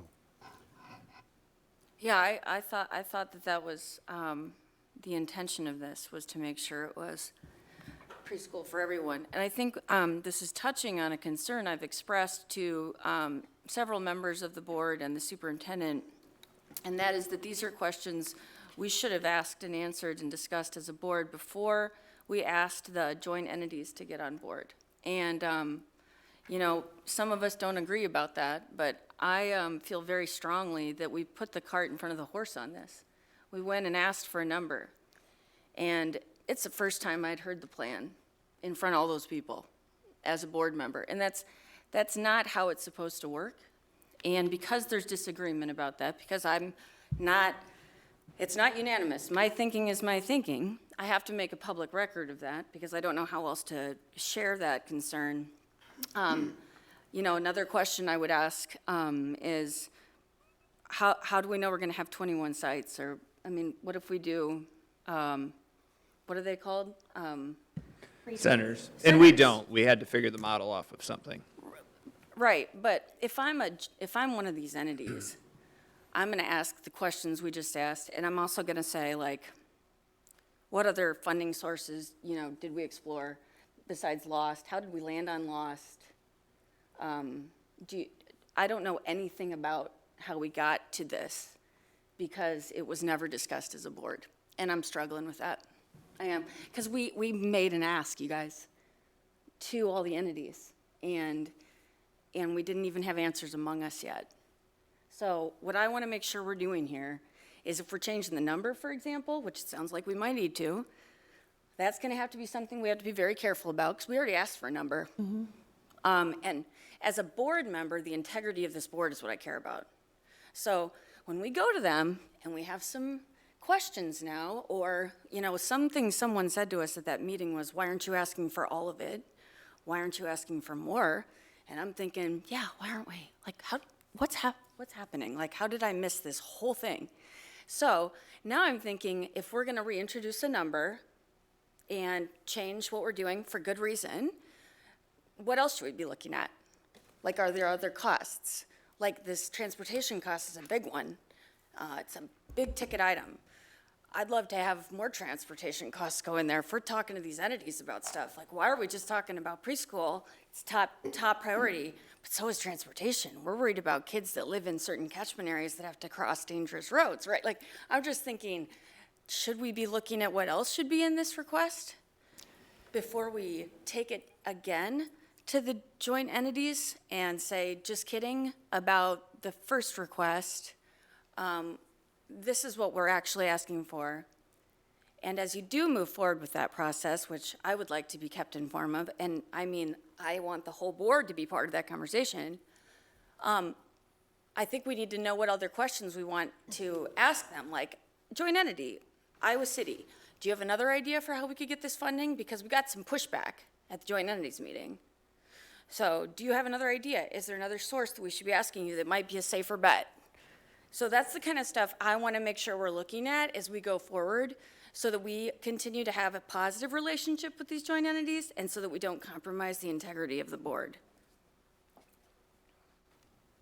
I think you make some interesting points, Maka. My feeling is in part drawn from my relationship with a number of council members and supervisors, which has developed over a long period of time in many different settings, not related to child care. And I'm actually fairly confident that those folks that we're talking with are going to be having some of the same, want to explore some of the same things that Maka just went over, but they want to do it in a collaborative. We want to try to get this done from that standpoint. So it's clear to all of us, I think, that in all these municipalities and in the county, early childhood education, child care is a vastly important issue to everyone living there, both parents with kids and to adults without kids too. So I'm fairly confident that we'll be able to participate in a very productive, ongoing relationship with elected officials that we know and trust and have good relationships with.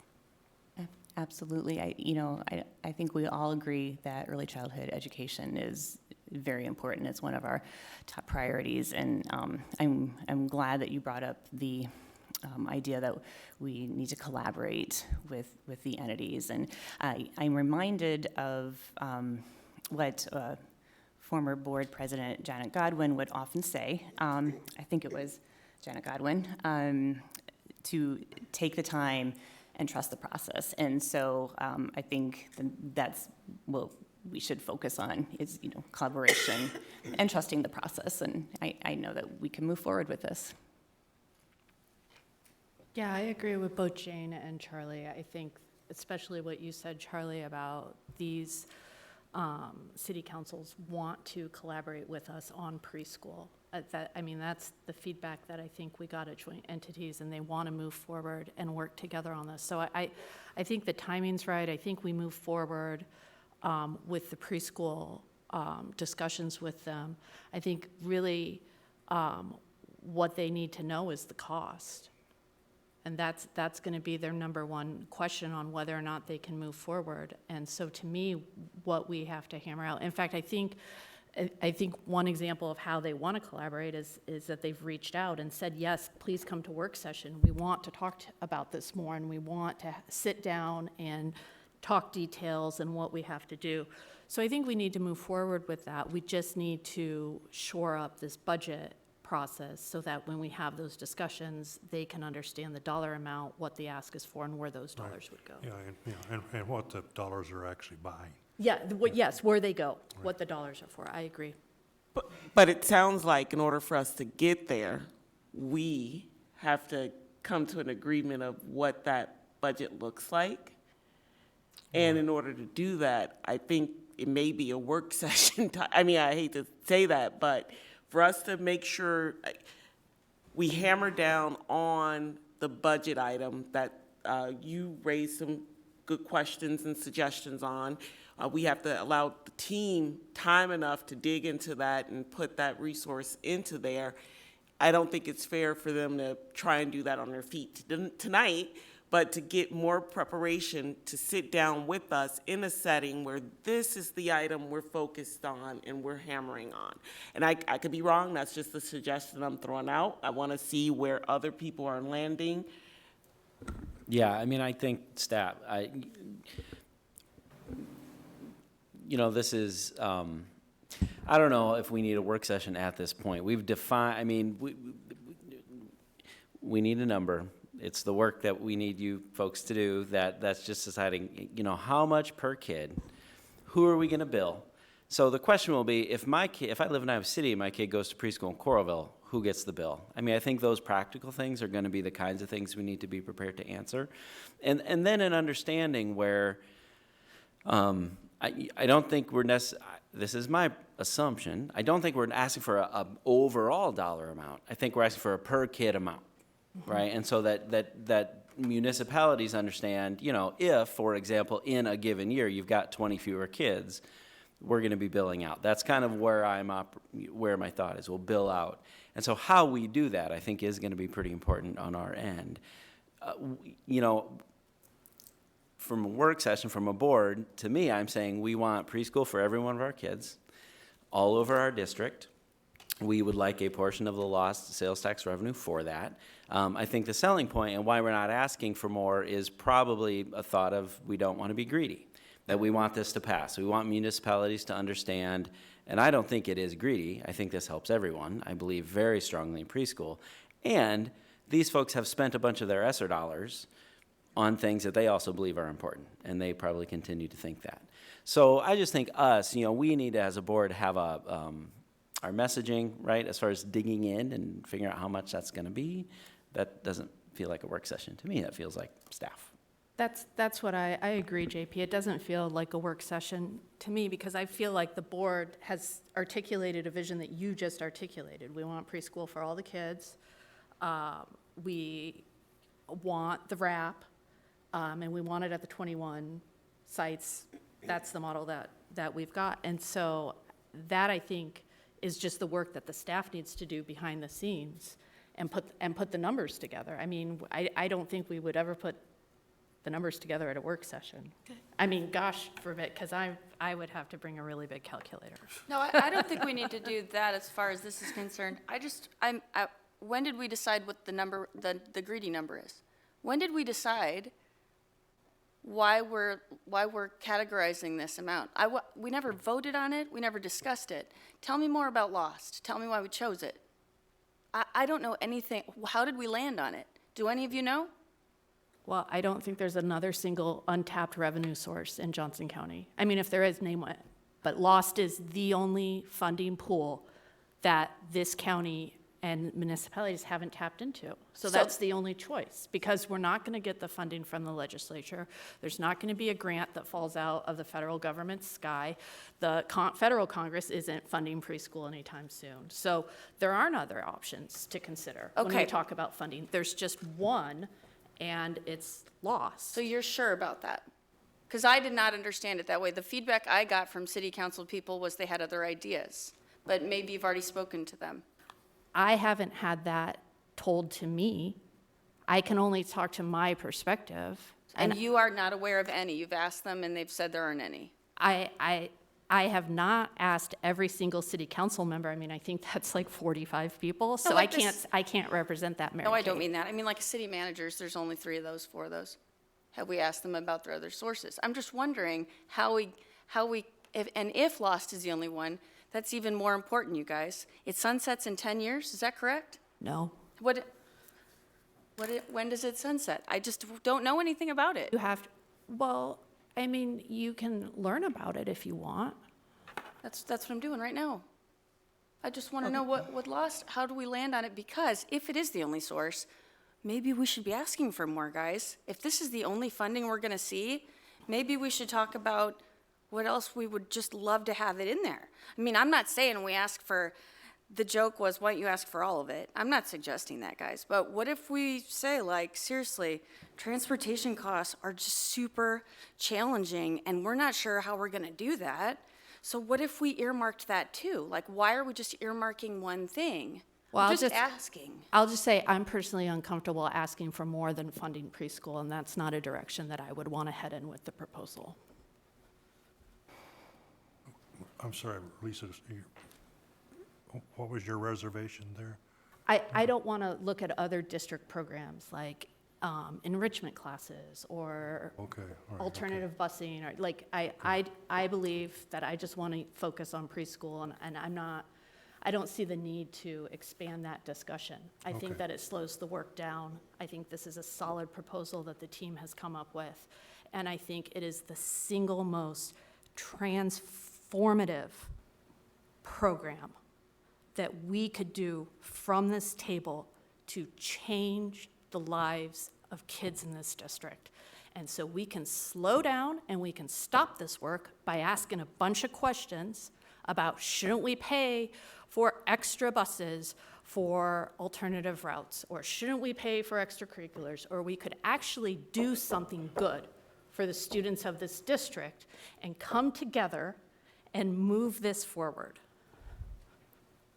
I'm assuming you know that I'm not trying to not help preschoolers. Like, I totally agree that it's a top priority. And I also think you know a lot about our preschool programs. I consider you the board expert in that department. My question is not what to do in lieu of, it's what we could have done in addition to, and is that something, if we're coming back with a new number, we should be exploring, because we might have that opportunity. So it's, the other thing is when you negotiate, you don't just say the one thing if you want to leave with the one thing necessarily. So what if we could still say, like, in addition to that, could we also earmark transportation? They're like, whoa, we can't do transportation, but listen, we'll back down and we'll let you have the preschool number. I am not interested in working with our municipality partners like an adverse attorney on the other side of the table trying to negotiate the best deal. I believe in collaborative, cooperative work, and I think that's the way that this all gets done together. I'm just not, I don't think that's a healthy partnership to have. So I've heard very strong views from two of our directors. And I'm fortunate, I think we're at a point where what is our direction to our administration and what's our plan? And this isn't an action item tonight, which makes it difficult to give them strong walking orders, and I don't know if I can change the agenda tonight to make it so, because if we don't sort of have clear direction, we're stuck for another meeting. So I don't know if this If I can, can't we make a motion at any time, though? That's what, typically, we try and avoid that, but yes. Motions can be made at any time, and it can be opened up for a second and brought before the board for a vote. So I would move that we direct the administrative team to move forward with reconfiguring the budget without waiting for a work session, but to reconfigure the budget for preschool based on the half-day model, an option with transportation and without transportation, and providing wrap care at no cost for FRL-eligible families, and to schedule the work sessions with the city councilors that have expressed interest in meeting with us, and to continue that work. Kim, I'm sorry. Sorry, Kim. I would have to listen back to Captain all of it. I can't type that fast. Yeah, I definitely didn't catch all that. Do you want me to try again, maybe more concise? Yep.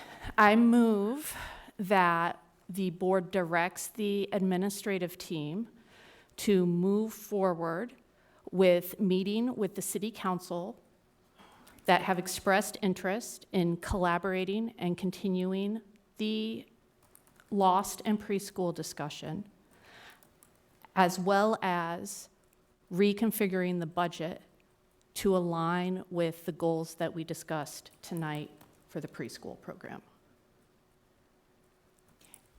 And then coming back to the board. Well, I mean, After yes, that. but not having a work session. Right. Yeah. Got it. Yeah, it would come back, definitely, Yeah. Director Finch. So we're going to give Kim time to continue to type that up. There's a motion before us. That motion would require a second before we can move forward with a vote. Like your second, Madam President? I'm sorry? Would you like a second? I'm opening up to see if anyone would like to second that. I would second the motion. So Kim, do you need any part of that repeated back, or? This is what I have. I think I need a little more. Move to direct administrative team to move forward with meeting with city council that have expressed interest in collaborating and continuing loss discussion along with reconfiguring the budget. Are we gonna do discussion on the motion? I'm sorry? Are we gonna do discussion on the motion? Right, I just want to make sure she has everything first before I open it up for discussion. I wonder if you want to change the order of it, unless I'm missing something. Don't we want to reconfigure before we go to the councils? The budget, you know, so we can give them a number. I'm just wondering if we want to, that sequence doesn't seem like what we want. The way the motion is phrased is not an egg and chicken. Those things need to happen at the same time, not necessarily council for, I don't read the text of the motion to be what you're concerned about. Yeah, that's the way I would interpret the motion, too. So that, what is it? How does it work? The motion, that the administration would do the work to reconfigure before moving forward to, so they're not going to go out and meet without the reconfiguration of the budget. Okay. Even though it may be, it's not what the direction is, and I don't think that's what the administration would interpret that to mean. They're going to do the work first and then move forward with meetings. Yeah, and I've been quiet here, obviously, but I think part of it's just going to be confirming our numbers. I think we have a little disagreement about if that RAP Care is involved in that 2878 or if it's not, because we started to work on some of the transportation to put in there. And so we want to make sure that that ask is accurate at the 1.57. So whether it needs to be reconfigured or confirmed, we'll do that work before we would go make any conversation to the municipalities. And the floor is open for further discussion and/or question, but not a new motion. So procedurally, then you said we come back to the board to do what? I'm still not sure what we're. Updates. So just like we do with most work that our team would do, we would come back with updates on, we met with Entity X, and this is what the information, for those who aren't able to attend those meetings, that type of updating. Okay, so that's helpful too. So the idea is we confirm or reconfigure whatever's necessary to make sure our budget is what we think will include the preschool that we're hoping it includes. And then we send admin team to go meet with the entities and discuss, and whether the entities have questions or whatever, and then they come back and say, this is kind of where we are with each entity. And so with just a slight clarification, with most meetings that our admin teams do in this type of sort of arena, as we all aware, we get information on this is happening at this time. It opens it up for 3 board members to be able to tag along, but we have to limit it to 3. Yeah. So that they would share that information with us. And so then we all understand, though, ultimately, Director Williams presented a timeline for ballot language and things like that. So at some point, it's up to the entities to decide. As we all realize, we don't legislate it. So we'll get these updates, but it's basically, at this point, we're saying go with the proposal as tweaked if necessary, and see if they'll agree. See what the response is, yes. Yeah, That's that's exactly what the motion is. Are there additional questions? Ouch, sorry. I think I'm clear now. Okay. I think it's too late for us to do any more tweaking. Like, I guess I was just trying to make a record of how I wish we could have talked about that more thoroughly before we already presented it. So the fact that I think we've already kind of framed this allocation to the entities makes me think, well, geez, I hope we can at least get it for the preschool. So I do understand. I would never want to eliminate that option just as a point of process. Any other additional discussion, questions before I ask Kim to open it up for a vote? Hearing none, Kim, we're ready to vote. Online voting is open.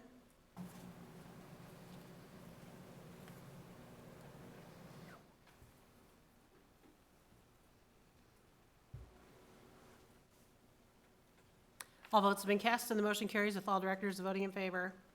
Okay, thank you, and thank you to our admin team for patiently allowing us to work through that. And thank you for the presentation.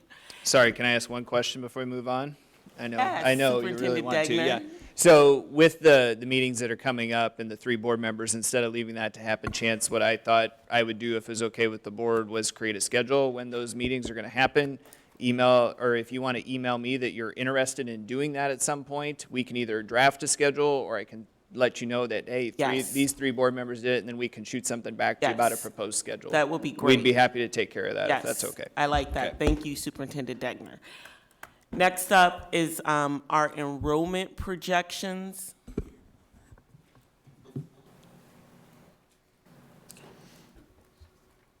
And I'm sorry, Sorry, I I meant to need to- throw that to Superintendent Degner. My That's all right. apologies.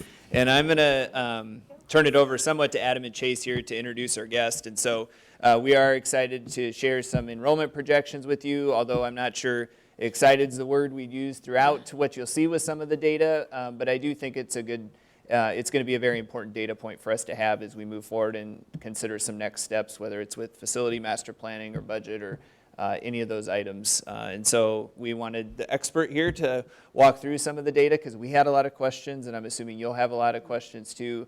But it doesn't have to be our last conversation is the other thing I would share. If you need some time to get oriented to the information after just reading it and hearing the presentation tonight, I fully expect us to have to come back with some future conversations around projections.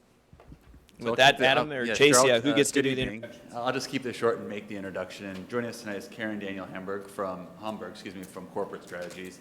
They've been a great external partner for us, and as Matt said, we find a lot of interesting data in this presentation and are excited to share it with you. So with that, Karen. All right, and I just want to make sure, am I controlling the presentation? You are, yes. Great, okay. All right, well, as they mentioned, my name is Karen Daniel Hamburg. I'm from Columbus, Ohio, so had a little flight and drive today, and full disclosure, I am a Buckeyes fan, just so you know. Although I am a women's basketball fan for the Hawkeyes. They are excellent and fun to watch. So you've got at least one fan in Columbus, and this is kind of crazy. We did 2 reports for you this year. One is a housing study, and one is enrollment projections. They both have 2 separate methodologies, so the numbers are not going to match just naturally because we're using different methodologies. So I'm going to kind of go over them individually, but just remember they're kind of apples and oranges. All right, we're going to start with our enrollment projections. So we use the cohort survival method in our enrollment projections, and what this does is it uses historical live birth data and historical student data to age or progress a known population through the district.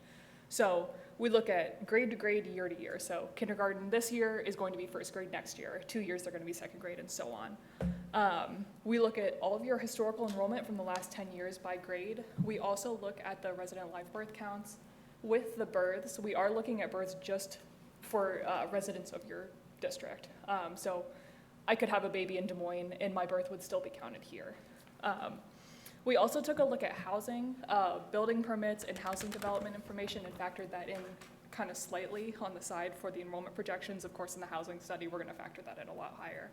And we also looked at the most current census data sets that just came out last 2 years now. Goodness gracious, it's 2023. So, like I mentioned, we did look at your historical enrollment first. And so what this chart shows is your enrollment from 2013-14 to the current year by grade. We conditionally formatted this table to kind of show the any bubble groups going through the district. So you can see right here, we have kindergarten 10 years ago was a decent sized class, and you can kind of see them moving through the district from year to year. Looking at your totals, you have increased about 2,000 students over the last 10 years. I understand this is a monster chart, so bear with me here. What this shows is our survival ratios. So from grade to grade, year to year, that's what we're looking at. So if we have 100 students in a cohort in kindergarten and the next year there's 105 of them, that's 105% survival ratio. So that's how we project enrollment. We look at those survival ratios from year to year by grade, and we apply a projection ratio based on the survival ratio. So all this chart shows, I know it's a monster, all it shows is the survival ratios year to year. First from birth to K, K to 1, birth to 1, and then 1 to 2, 2 to 3, 3 to 4, and so on. And what that gives us is our projected enrollment. So if you have had a chance to look at the report, we did provide 4 different projections for you. There's a high, moderate, and low, as well as a recommended. Tonight, what I'm going to be presenting is the recommended projections, because that kind of factors in the housing and all the other factors. We look at this every school individually in the recommended. The other 3 projections are based solely on statistical distribution theory and just straight math. But the recommended does factor in those external factors. Looking at what we've projected for you, again, this is conditionally formatted so you can see any higher or lower relative grades. So if you look at this chart, we are showing an initial increase, kind of slight increase in terms of what you've experienced over the last 10 years, followed by a small decline. A lot of that is going to be due to the birth data. So again, we look at that birth data, and then 5 years later, we assume those kids are in kindergarten. So a lot of those lower numbers in the further out years, like 24, 25, 25, 26 at the kindergarten level, are due to those lower births that are occurring within, or have already occurred within the district. We also show the projected enrollment by school. So I'm not going to go into detail in this chart. All of this is available in the report, and we actually have it separated by grade. So I understand that you're going through a grade configuration change in a couple of years. We are showing K-6 for all your elementary schools, but in the back of that report, we have it separated by grade. So you can see the 4th grade projection at this elementary school, the 5th grade, and so on. I had one question about Absolutely. those projections. Mhm. Did you didn't factor in us building any new schools and redistricting kids, from one school to another when, like when we see schools going down, it's just based on data, it's not new, okay. Yep, current state. So with the enrollment projections, there are a couple things to remember. First of all, you are doing all the right things for planning purposes. You are tracking your enrollment. You're looking at your housing. So I want to commend you for that. You're doing a great job of it. It's going to be important to continue to monitor these things. So any boundary adjustment, as you mentioned, could have an impact. It would have an impact on enrollment.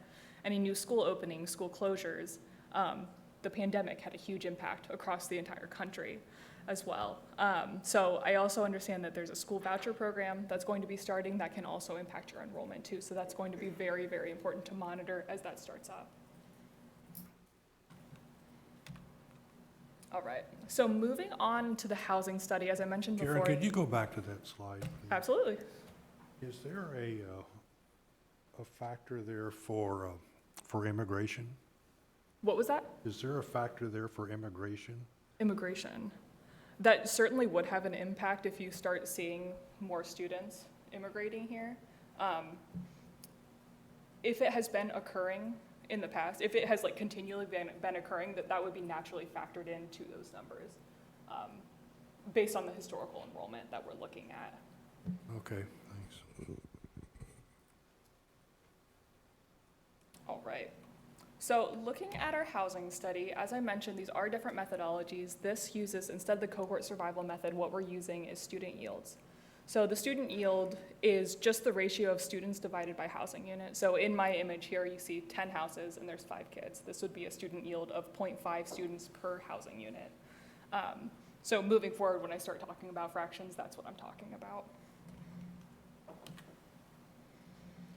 What we did is we took every single family home in your district and mapped it out, as well as all of your apartments, all of your condos, mobile home parks, and you even have some senior age restricted areas as well. So on this chart, what this shows is your single family student yields based on the age of home, as well as the assessed value of the home. Keep in mind, this is the assessed value, not the market value, so it's probably about 30% lower or so, maybe more depending on the area. In Columbus, it's usually around 30% less. If you take a look at this total column right here, this translates into this. So what we looked at is, you can clearly see a trend. When a home is built, we are not seeing tons of kids coming out of it. We are only seeing very, very few for the first year. Then it grows. So the next year, we're seeing even more kids, and so on and so on. And so what we did is we were able to find this yield model, apply it to every single family home within the district, and project enrollment that way. I also want to point out your other yields really quick. We do have apartments. You're yielding 0.13 students from apartments. I imagine that lower yield for apartments has to do with your student housing. We did try to avoid including your student housing just because we knew that those were not aimed at families. But every once in a while, students will live where they're not necessarily, not supposed to, but they will live elsewhere. Condos, you are right in line with what I see pretty much across the country. You're at 0.22 students per unit. Mobile home parks, again, pretty much right in line with what I've seen elsewhere. You're at 0.36. Single family, you are a little bit on the lower side. For single family overall, you're at 0.32. And then age restricted, you do have 2 kids living in age restricted units, so you have a very low yield. I would never apply that 0.02 yield, that's an outlier, but I wanted to include it. So as I mentioned before, we did map out every single subdivision in the district, and that's what this map shows. Anything in green is single family, pink and purples are gonna be any multifamily. We also looked at when homes were built. So this map right here shows the year built by parcel. So anything in like the reds are gonna be newer builds, anything like yellows and blues are gonna be older. And we also looked at the development occurring in the district, and this is where I really want to hone in. You have quite a bit of development going on right now. We have 836 single-family units being constructed, over 2,000, almost 2,500 apartments, 442 condos, and 25 townhomes. Now, not every student that's going to come into these units is going to be new. We're gonna, of course, have kids moving throughout the district, of course. But that is a lot of units, and so your net gain could be pretty high with that. Could we go back to, what did mature enrollment mean on this? Oh, sure. So, if you look at this chart, we have a pretty clear maximum. So about year 13 or 14, we are hitting a maximum yield, and after that, things kind of slow down in terms of housing. So year 16 and 17, we start to decrease. Once we get toward the end of this model, things really stop fluctuating so much. So mature is assuming that the home has made it through this model and has reached a yield that's gonna stay around the same point. So is this playing on the trope that the newlywed family buys a new house, and then they start to have kids, and then the kids get older and get into school, and that's why we see the rise? And then the kids leave, and the couple stays in the house? I mean, It very what well could be, explains but this? this is your data. So this is what's actually occurring in your city. So like that, I would say that's a fair assumption. But so that 1 is the first year the house is built, and that 16 is the 16th year that it's been built. So when a house is 16 years old, it yields the most kids in our district. I mean, that's crazy that you can tell us that. And I will tell you, across the country, I do this work across the country, actually mostly in the Midwest, but across the country, and that's very common. I Okay. usually see the maximum yield between 13 and 16. That was going to be my Here's next a- question, is that, okay. Yeah, this is right, your model is right in line with what I've seen elsewhere. Okay, so I'll explain this a little further then. So what I'm showing here is the maximum enrollment assumes, okay, once these homes are all hitting that 16-point yield, that's what that's assuming. Once every home has made it through the yield model in 30 or so years, that's what we're expecting. Oh, no. Is that a touch Where's screen? Adam? What?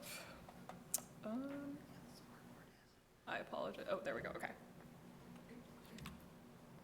So we also looked at land use within the district. Part of our study was to do a build-out analysis. And so we looked at land use, and we identified any parcels that were either already zoned for residential or agriculture. A lot of times agriculture is the first to go in terms of zoning for residential. So we looked at any tracts of land that were, number 1, not in a floodplain. Number 2, had decent topography, so it wasn't like a cliff. We're not gonna build houses on a cliff. And anything that was over 5 or 10 acres. if we're looking at like 4 or 5 acre lots, a lot of them are going to be flag lots, which aren't going to develop in the future. So we looked at those bigger tracts of land, and we determined the tracts of land that could be developed in the future. And what this ends up looking like. Karen, again, I'm Yes. sorry. So in doing that part of the study, did you consult with planning departments in the different municipalities? Oh, yes. Okay. Oh, yes. Johnson County is very familiar with me. We're buddies. Well, the cities too, or they're. So the cities don't provide as much data. Johnson County is the owner of the data a lot of times, and in Oh, I the see cities, what there's you're not saying. as much, a lot of the land that we're identifying is unincorporated. We spoke with the cities when it came to developments and things like that, though. All right. So what this ends up looking like is a model like this. So what this shows is all of your housing types kind of in a graph. So this bottom one, this shows enrollment by year. This big section down here is going to be your existing single-family homes, so the ones that exist today. You can see we're kind of on a downward trend with those. This yellow band is going to show your non-subdivided or like rural residential students. Anything in this pink and purple, this is going to be, I'm so sorry. This is going to be your condos and apartments, and then this darker purple is going to be your mobile home park. Once we get past that, we're starting to go into developments. This light green is the expected enrollment from the single-family developments that were on the docket at the time of the report, so within the past month or so. The pink right here is going to show your enrollment gain from students coming from those multifamily units that we're seeing constructed. This black right here, this is your out-of-district students. This is left flat throughout the model, so that's what that line is. And then the last piece, this blue line, or this blue section, is going to be your build-out. So if you ignore the top section, the build-out section, since that is making assumptions about what's going to be built in the future, nothing's actually set in stone yet, we see a decrease. If we're looking at the build-out, assuming more developments are going to come to the area, we'll see a decrease followed by an increase in the future. So looking at what you have right now, the developments that are currently being constructed or planned, they are not enough to make up for the enrollment loss from the single family, is what this is showing. Should development continue, yeah, you're looking at a long-term increase, but it'll take a couple years to get back into that. And I believe that is it. Are there any questions? I know that was a lot. I think you made it very digestible. Thank you. Yeah. I appreciate it. Yeah, I can't imagine the statistics stuff you do. I would hate it. But it was really easy to understand, so thank you. I'm really glad to hear that. Yeah, could you go back to page 3 on your presentation? Yes. The historical enrollment Yes. graph. Now, as I understand it, as I read this, if I'm reading this correctly, looking at the table, historical enrollment district-wide, for the 2020 to 2021 year, which was the pandemic year, we saw a decrease in enrollment. 13,784 as opposed to the year before, 13,997. But then 2 years later, this shows a total enrollment of 14,496, which is more than, I think, what we have talked about in terms of what our enrollment increase has been since the pandemic. Am I? Yeah, what the heck, Yes, right, sir? Charlie? What's that? Yeah, what the heck, right? I'm just trying to get the facts straight, Yeah. is all, right? Adam is a more articulate guy than I am, so I'm going to let him talk to you a little bit about that, because we asked the very same question. When we saw this, we're like, we aren't counting all of these students. What is the deal? So Well, I'm I'll let not a- Adam kind of walk through that. I'm a not little a bit. total imbecile, is that what you're saying? No, you're asking great questions. Yeah, We'll so have the another one. big factor at play here has to do with weighting in terms of certified enrollment and the way the state certifies our enrollment for budget purposes. So one of the things that we've seen, and you can probably think of this, especially, post-pandemic, we had a lot more students involved in, for example, our homeschool assistance program.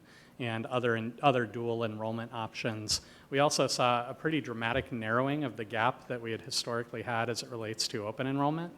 And all of those factors really result in us having more kids in terms of the head count, which is what this is reflecting, who are weighted at a lower rate by the state in terms of calculating that certified number. So over the last couple of years, we have indeed served hundreds more kids than we were 2 years ago or even 3 years ago. That number, though, shows up to some extent in terms of the certified enrollment number, but it doesn't show up at a 1-to-1 ratio. So for example, if you look even back to 2018, if you were to look at our total served enrollment divided by our certified enrollment, it was about 0.98, whereas today it's actually a little tiny bit over 1, I believe. So that ratio has changed a decent amount, and that's really what explains the enrollment going up here, but not being reflected as much in our growth in certified enrollment. So are you saying that, and the number, just work with me with the numbers, but say our homeschool assistance kids get weighted at 0.1. So if we have 10 of them, it counts as 1 student for our certified count, but it counts as 10 full students on this chart. That's correct. Got it. Because I was also confused about that. Yeah, Adam referenced the pandemic a little bit, but I think we also started to even see some of that shift beforehand as far as that ratio go up. You already started to see that move, and I think, you know, we have legislative update on here in a little bit and going to talk about that climate of that, and I think you'd already started to see that ratio creep up across the district. And so it's been exacerbated or continued by the pandemic, but even a little bit there, we know that $7,500 per kid, right, is going to make a big difference about if we're losing a percentage of that funding to some other kind of weighted enrollment. Right. So I want to go back and ask Karen a question too, if you don't mind. We've seen other data that shows that the district's growth in enrollment over the last 10 years is primarily because African American and Latinx students have increased in numbers in the district. White students have actually decreased. Okay. Is that phenomena included in your enrollment projections? Not at the by student level, but again, if it has naturally occurred in the past, then the way that the cohort survival method works, it would be continued in the future. So we're not looking at students individually, we're looking at aggregated sets of students. So I could not tell you any characteristics of any kids.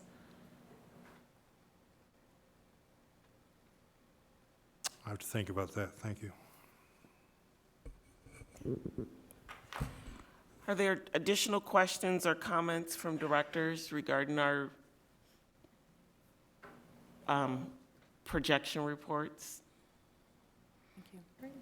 It was very helpful in understanding where we're headed as a district, and just seeing a couple of surprises there, especially with the numbers of students, like where the heck did they come from? But I appreciate it, so thank you very much for spending the evening with us. Yeah, thanks for having me. I appreciate it. The next presentation is our annual Facilities Master Plan Report, and Superintendent Degner, I believe you brought in a pinch hitter.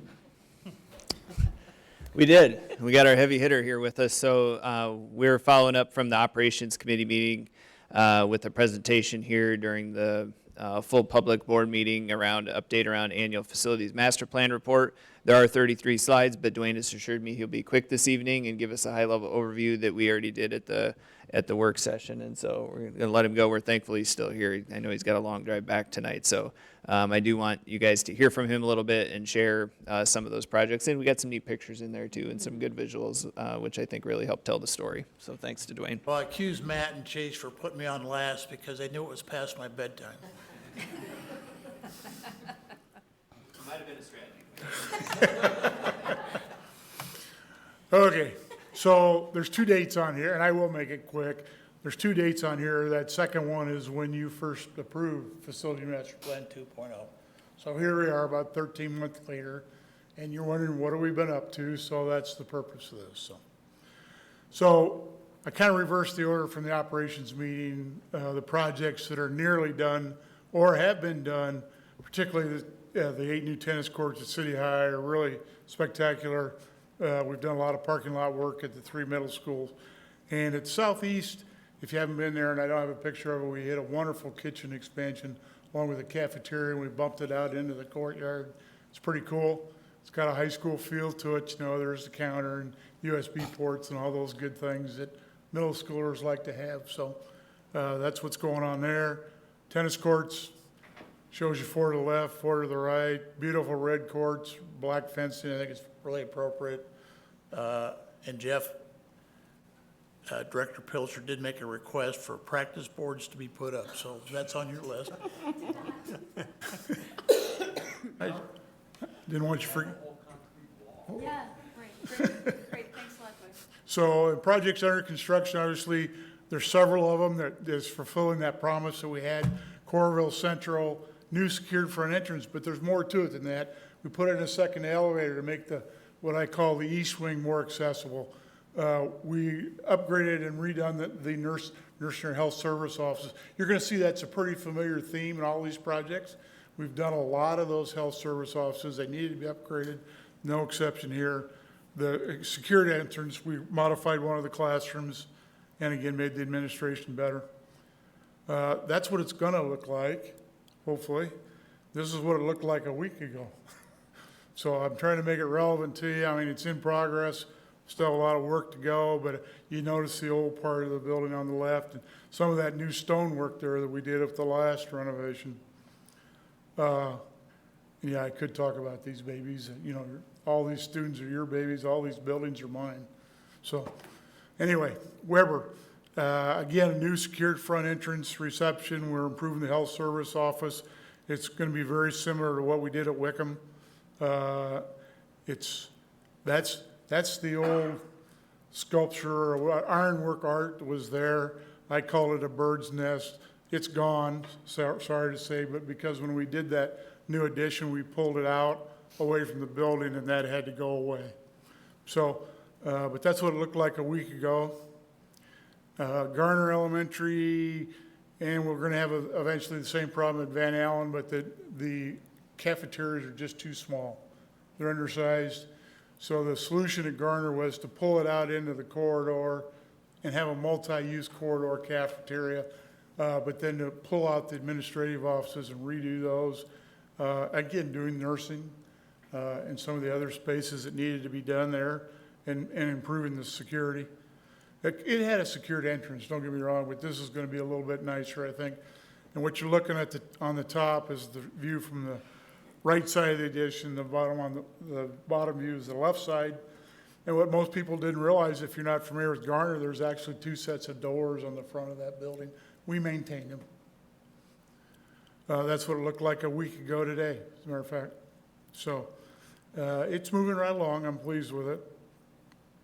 And if I'm going too fast and you need answers, just ask. Shemmick Elementary, the new multi-purpose room, we didn't get that done with phase 1. They were sharing the lunchroom and the gym, which was I think the one remaining elementary school in the district that had that situation. So we're fixing that. It's right adjacent to the front entrance. There's a nice new look to the front of Shemmick. I think this is going to make it look a lot better. That's what it'll look like when we're done. And to the left, you'll see the actual new entrance, which is not where the original entrance was. It was on the other side of the old gymnasium. This is to the right of that gymnasium as you pull up. And then this will be the new multi-purpose lunchroom. And that's what it looks like today. That's a new gym. And you'll see nothing on the ground except that we're in the ground. We have the foundation in the ground, ready to come up, and probably won't do much of that until spring comes back. Southeast Middle School, we talked at the operations meeting that we were really pleased. We came in really better than expected for the bids on that project. We're doing so much there, it just really surprises me that we got such a good price for it. But you know, in addition to the classroom, we're renovating some older classrooms, renovating some existing science rooms. We're adding locker rooms, boys and girls, a new fitness room, which we have at North Central, but we needed to have at Southeast. Special education is getting a number of rooms, and their own wing, a new classroom addition I'll show you in a second. We're doing science rooms, administrative changes, and then we improve the parking, and we now have a perimeter parking for parent queuing and to kind of help with the traffic issues at Southeast. So there's a view from Court Avenue looking towards it. You know, if you were to go, instead of going under that bypass, go over it and look back. I'm sorry, Jamie, JP, I didn't get any drone footage done in time. So. That's But okay. I know you asked for it. But one of the things I want to point out here, and if you can see my cursor on the drawing, but there's kind of that, it's a V-shaped addition, but you see that little upper section there, it projects up. Clear story windows right there, so let daylight back into the building, okay? Really important to do. And we did it at Northwest too, and I'll show you in a second. But it's really an important feature of the building to create that daylight in the back of the building. And this right here, where the cursor is actually a new addition on the end of the building where the old media center was, if you can relate to that, not the new one, but the old. This is a special education room. So it's pretty cool. They're getting a really nice room on the end of that building. Every time I do this, I think of you, JP, and I remember the reaction that we got from you up at Liberty that day you toured that building. I'll never forget that. Yeah, it was nice. It was nice. And in the back over here is the new band room, industrial tech. I'll show you here. Maybe I will. Am I going the right way? Oh, there we go. So there's the new classrooms, the angular piece, that special ed classroom.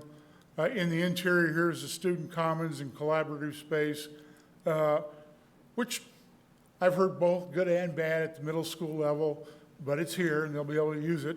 And then off to the right is the new band and music areas, the new fitness room, and the new locker rooms are right here. And what they did was open up space in the old band and music for the new industrial arts and career tech programs. And because this new addition over here completely destroyed those rooms. So that's why we did that. So it'll be a phased project as well. That's that interior collaborative space. That's on the lower level. I think it'd be pretty cool for clubs to meet there and have activities. That's what the new band orchestra area is going to look like. A lot of nice daylight, storage lockers, a really nice environment compared to what they've had in the past. Northwest Middle School, the bids were at $18 million, a little higher than the other, but there's a good reason for that. You heard me voice one of those concerns at the operations meeting, but I'm going to show you something in a minute that also explains it. In addition to the classroom additions, you have a renovated, special ed space. And what they did was they took the old little theater and renovated into some special ed classrooms. 2 new art rooms in the far north end of the building. The expanded cafeteria, much needed there. The expanded production kitchen because they produce for other schools there as well. New science rooms, also a fitness room that's being redone, not new, but redone, and the additional parking. If you've been by there, it looks like a shopping mall in the front of that building. There's so much parking there. The city of Coralville's got to love it because if they have overflow from the center across the street, they're going to be able to use it. So it's pretty nice. So this is that existing front entrance. Can you see the cursor there? Yeah. And so right here, this L-shaped figure is the new classroom addition. And again, there's that the clear story windows up above, see them? So that'll let daylight in because what we did, there's a row of classrooms already on that upper level behind there. And when we put this new addition on, it was the only place we could put it. It then blocked the windows that were into those rooms. So, you know, in Northwest, daylight's such an issue, and we tried to fix some of that with the last addition, our last renovation. So we covered them up, so we had to come up with a solution to let the daylight back in. So therefore, what I call clear story windows to do that. Yes, ma'am. So those will be in the classrooms, not the Actually, in halls? the corridor. Oh, okay. It floods the corridor, which those windows will remain that were there originally in those classrooms. There are some exterior windows there that will then harvest the daylight from the corridors, if that makes sense. Oh, I love Harvest the Daylight, like There you go. spoken like a true facility. We do a lot of it. So I turned this plan 90 degrees to the right because it wouldn't have fit too well. So again, the front of the building is down here. This is the blue are the new classrooms. The gray are those classrooms we just talked about, where we were cutting off the light with the new addition. So we put the clear stories in. Those reddish sienna colors, those are classrooms that were reduced because we needed to tie in some new corridors. So those are special ed rooms now. So it's, it served two purposes. At the far end of the building, you're going to see science rooms and art rooms, and I know you can't show you the detail here, but they're there. And then up here in this reddish area is the existing kitchen, and the blue behind it is expanded. And then this blue area here is expanded cafeteria, which is into that kind of that courtyard area. Molly, you're shaking your head, you know the building well.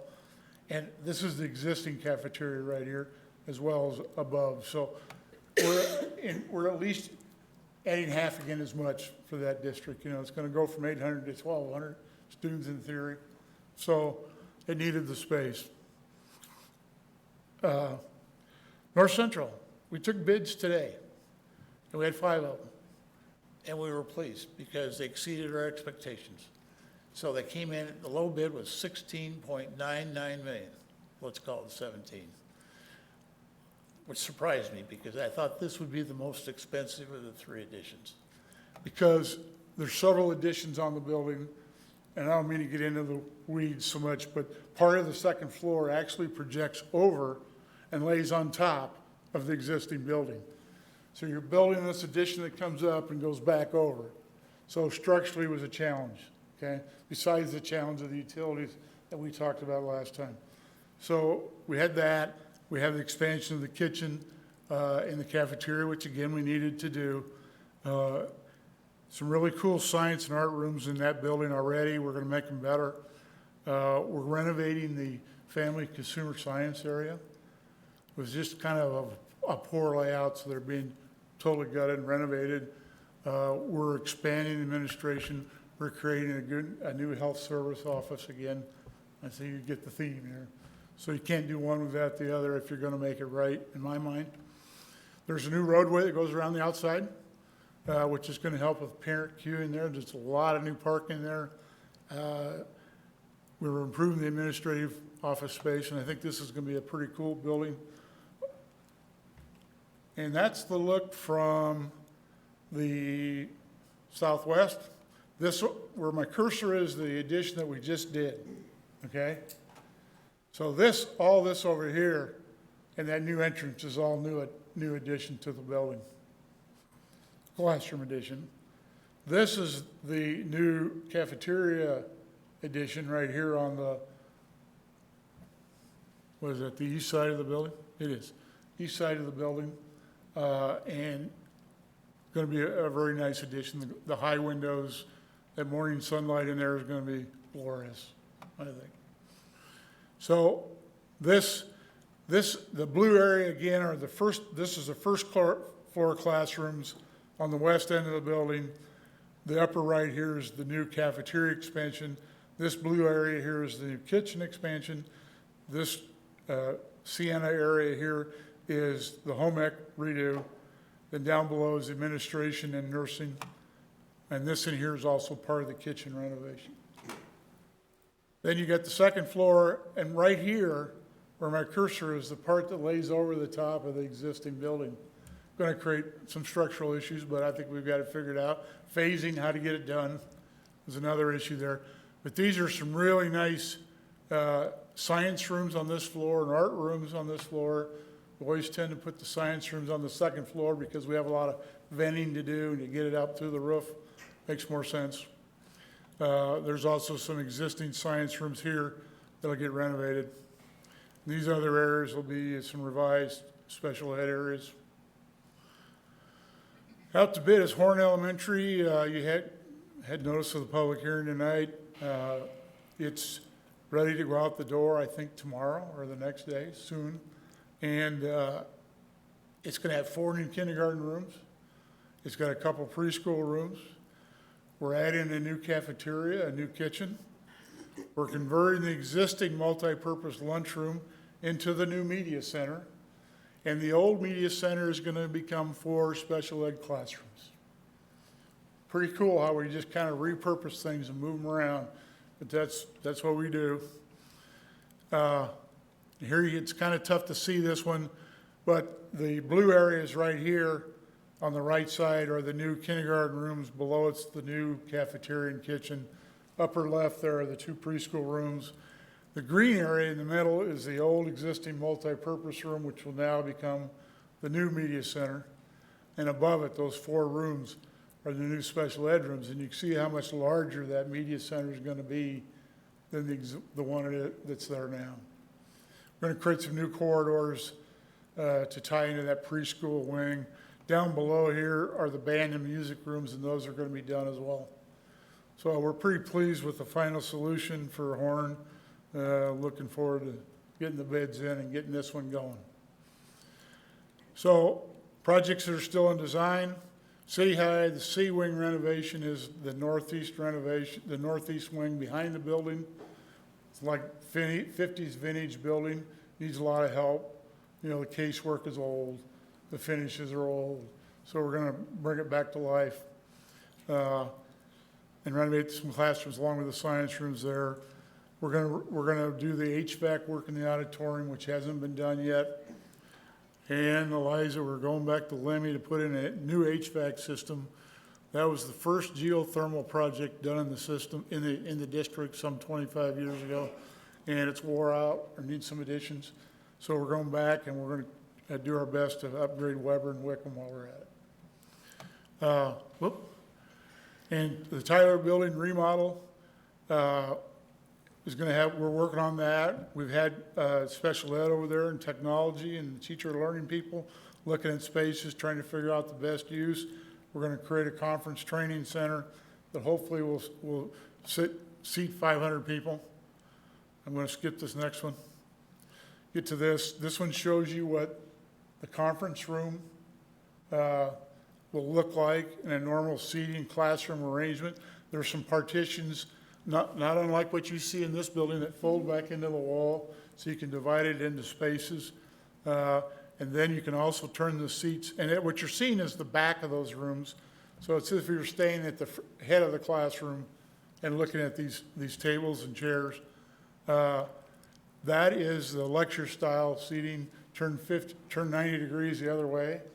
So you're looking at, again, at the back of the rooms, at the back of that, but we're hoping to get 400 to 500 seats so we can do teacher training there. Really looking forward to it. That'll be a new secured entrance off the back parking lot for the staff to come through. We're working on ways to isolate and secure different parts of the building, particularly technology, and where you don't want future students wandering the building, things like that. So we're working through those kind of issues right now.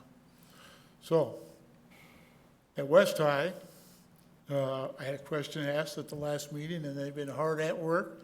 And it's, what is the W going to look like out front? And I don't have a solution for you. I just know that they've had come up with 3 or 4 alternates. And what I'm going to show you is the original one, but they're working on lighting. I'm concerned we don't flood out the neighborhood with unnecessary lights. We have to be careful about that. But as far as the addition goes, that new front entrance, the student commons, of course, and I guess maybe even a little coffee area there. Music and orchestra, the media center renovations. That's a 2-story media center if you've never been in that building. So they don't need as much space. We're going to renovate the lower level. We're going to change the library media center office. We're flipping it with a special ed room. And then on the second floor, we're going to create some new classrooms. So we're going to fill in that stairwell. It's going to have it'll be, directly adjacent to the corridor upstairs. And there'll be some additional classrooms, which they love because they want to get out of those modular classrooms, and we dearly want to get rid of them. So, and then the administrative offices are going to be improved. Again, health services, a really great counseling center. I think it's going to be really cool. And then again, we're doing the auditorium HVAC. So, I got one more before I can show you. We got the gray spot is the HVAC in the auditorium. The blue is the music and orchestra. The green is the counseling center, okay? The kind of the orange there is the student commons. The yellow is the administrative office space. And back over here, I think this yellow area here is the nursing office. And then the kind of the lavender or purple is the exterior commons. It'll be out there by where that circular walls and the staircase that the students will have direct access to from the interior student commons. It's gonna be pretty cool. Over here, the blue area is the media center, which on the lower levels I just explained will get renovated and classrooms up above. So that's the original elevation that you've seen before. There's the W right there in that front entrance. It's kind of back in there. They're working on different options. Can they just brighten the lights? Can they move the W? Can they make it light up, or can they just shine lights on it? Solution yet to be determined, okay? Tomorrow afternoon at 3:30, if you call me, I'll have a better idea. So we're working on it tomorrow. That was it. Any questions? I'm still awake. There you go. Thank you so much. That was a very good, detailed presentation, and I know that you're ensuring that our current projects are staying on track and on budget. So, always. Yes. So I don't know if other directors had questions or comments that I would open up for. Just a quick question. First of all, like, wonderful presentation, Dwayne. Thank you for that. The outdoor commons at West, so that the door there, is that a secure entrance, or how does that work? That new entrance? Where the outdoor commons Oh, is, yeah. where the circular stairs are. There Yeah. will be electronic access control. Okay. You've seen it before. That will shut the building down during the day, during lunchtime, or certain periods in the morning after school. Students can probably more freely come. But during the day, you will still have, once you go out, you'll have to go back through the secured entrance. Got it. Okay, thank you. Any other additional questions? All right. Thank you so much, Dwayne, as always. It was a pleasure. Next up, we have a few action items. The first one is a resolution to approve the application for the SBRC for modified supplemental amount for environmental hazards. Is it Superintendent Degner or? I don't really think we have much of an Okay. explanation needed here. We're just looking for a motion to approve. You can see the asbestos go. costs listed there as 1 and 2. Sounds good. So I would open it up for a motion. I move we approve the resolution to approve the application to SBRC for modified supplemental amount for environmental hazards. Second. All right, Kim, we're ready to vote. Online voting is open.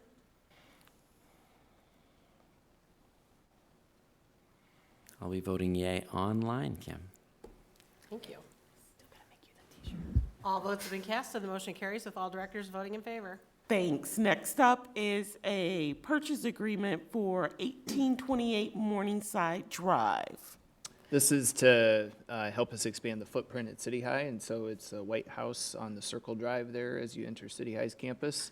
I think that's an important strategy for us to take when we look at City High, knowing that it is landlocked and there's not a lot of geographic footprint there. So we're asking for your consideration or actual approval to go ahead and purchase that home. Are there any questions or further discussion from the board?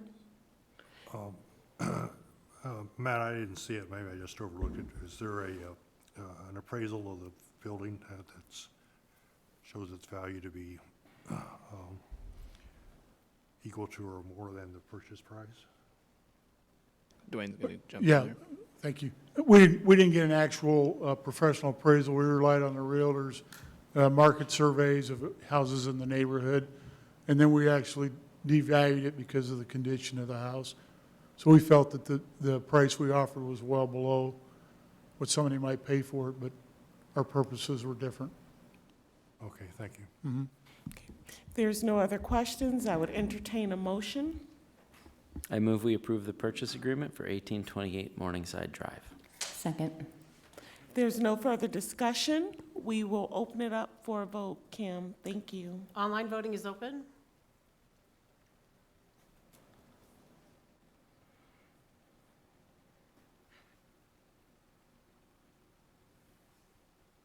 All votes have been cast and the motion carries with all directors voting in favor. And lastly, we have the policy primers that we discussed under policy review. I would open it up for a motion. I move that we approve the policy primers. Second? If there's no further discussion, Kim, we're ready to vote. Online voting is open.